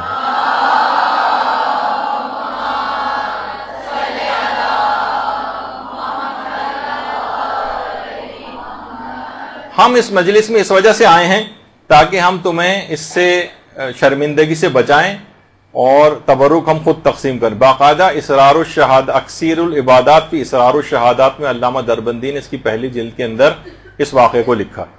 تو اس طرح سے مجالس عزا کے تبرک کی تقسیم کے لیے نورانی شخصیتوں کا آنا بھی مشاہدات کے اندر آیا ہے. قطیف کی خواتین کا یہ واقعہ بہت مشہور ہوا تھا، یہاں تک کہ اس کتاب تک کے اندر ہی آیا، اور بھی اس کے علاوہ بھی بے شمار اس کے واقعات اور مکاشفات. تو بہرحال اس کو بالکل اچھے طریقے سے اس کا اہتمام کرنا چاہیے. اتنا بابرکت ہے یہ کہ باقاعدہ کسی شاعر نے بڑا اچھا اس میں شعر کہا ہے کہ رضوان تیرا خوان جنا تجھ کو مبارک، جنت کی جو نعمتیں کا خوان ہے تجھ کو مبارک، میرے لیے مجلس کا تبرک ہی بہت. تو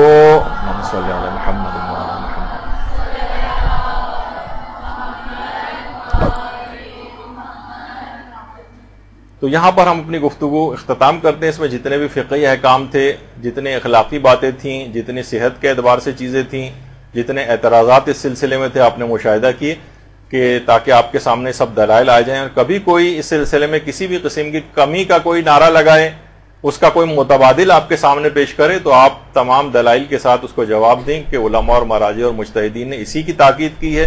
اس میں جتنی زیادہ اس کے اندر کوششیں کی جائیں، کتنا زیادہ اس کا اہتمام کیا جائے، اس کے اندر کوئی اسراف نہیں ہے. اور اگر کچھ بچ جائے تو لوگوں کے اندر تقسیم کرنے کا اہتمام کرنا چاہیے. تو گفتگو یہاں پر اختتام پذیر ہوتی ہے. انشاءاللہ ایک کلاس مسائل عزاداری کے سلسلے میں فقہی مسائل کے حوالے سے ایک آگے اور بھی ہوگی اگلے ہفتے. اور انشاءاللہ مزید کچھ نئے جو احکام ہیں عزاداری کے، کچھ فقہی جو اس سے پہلے ہم نے بیان نہیں کی، وہ انشاءاللہ اس کے اندر بیان ہوں گے. وصلی اللہ علی محمد وآلہ الطیبین الطاہرین. برحمتك يا أرحم الراحمين وصلى الله على محمد وآله الطاهرين.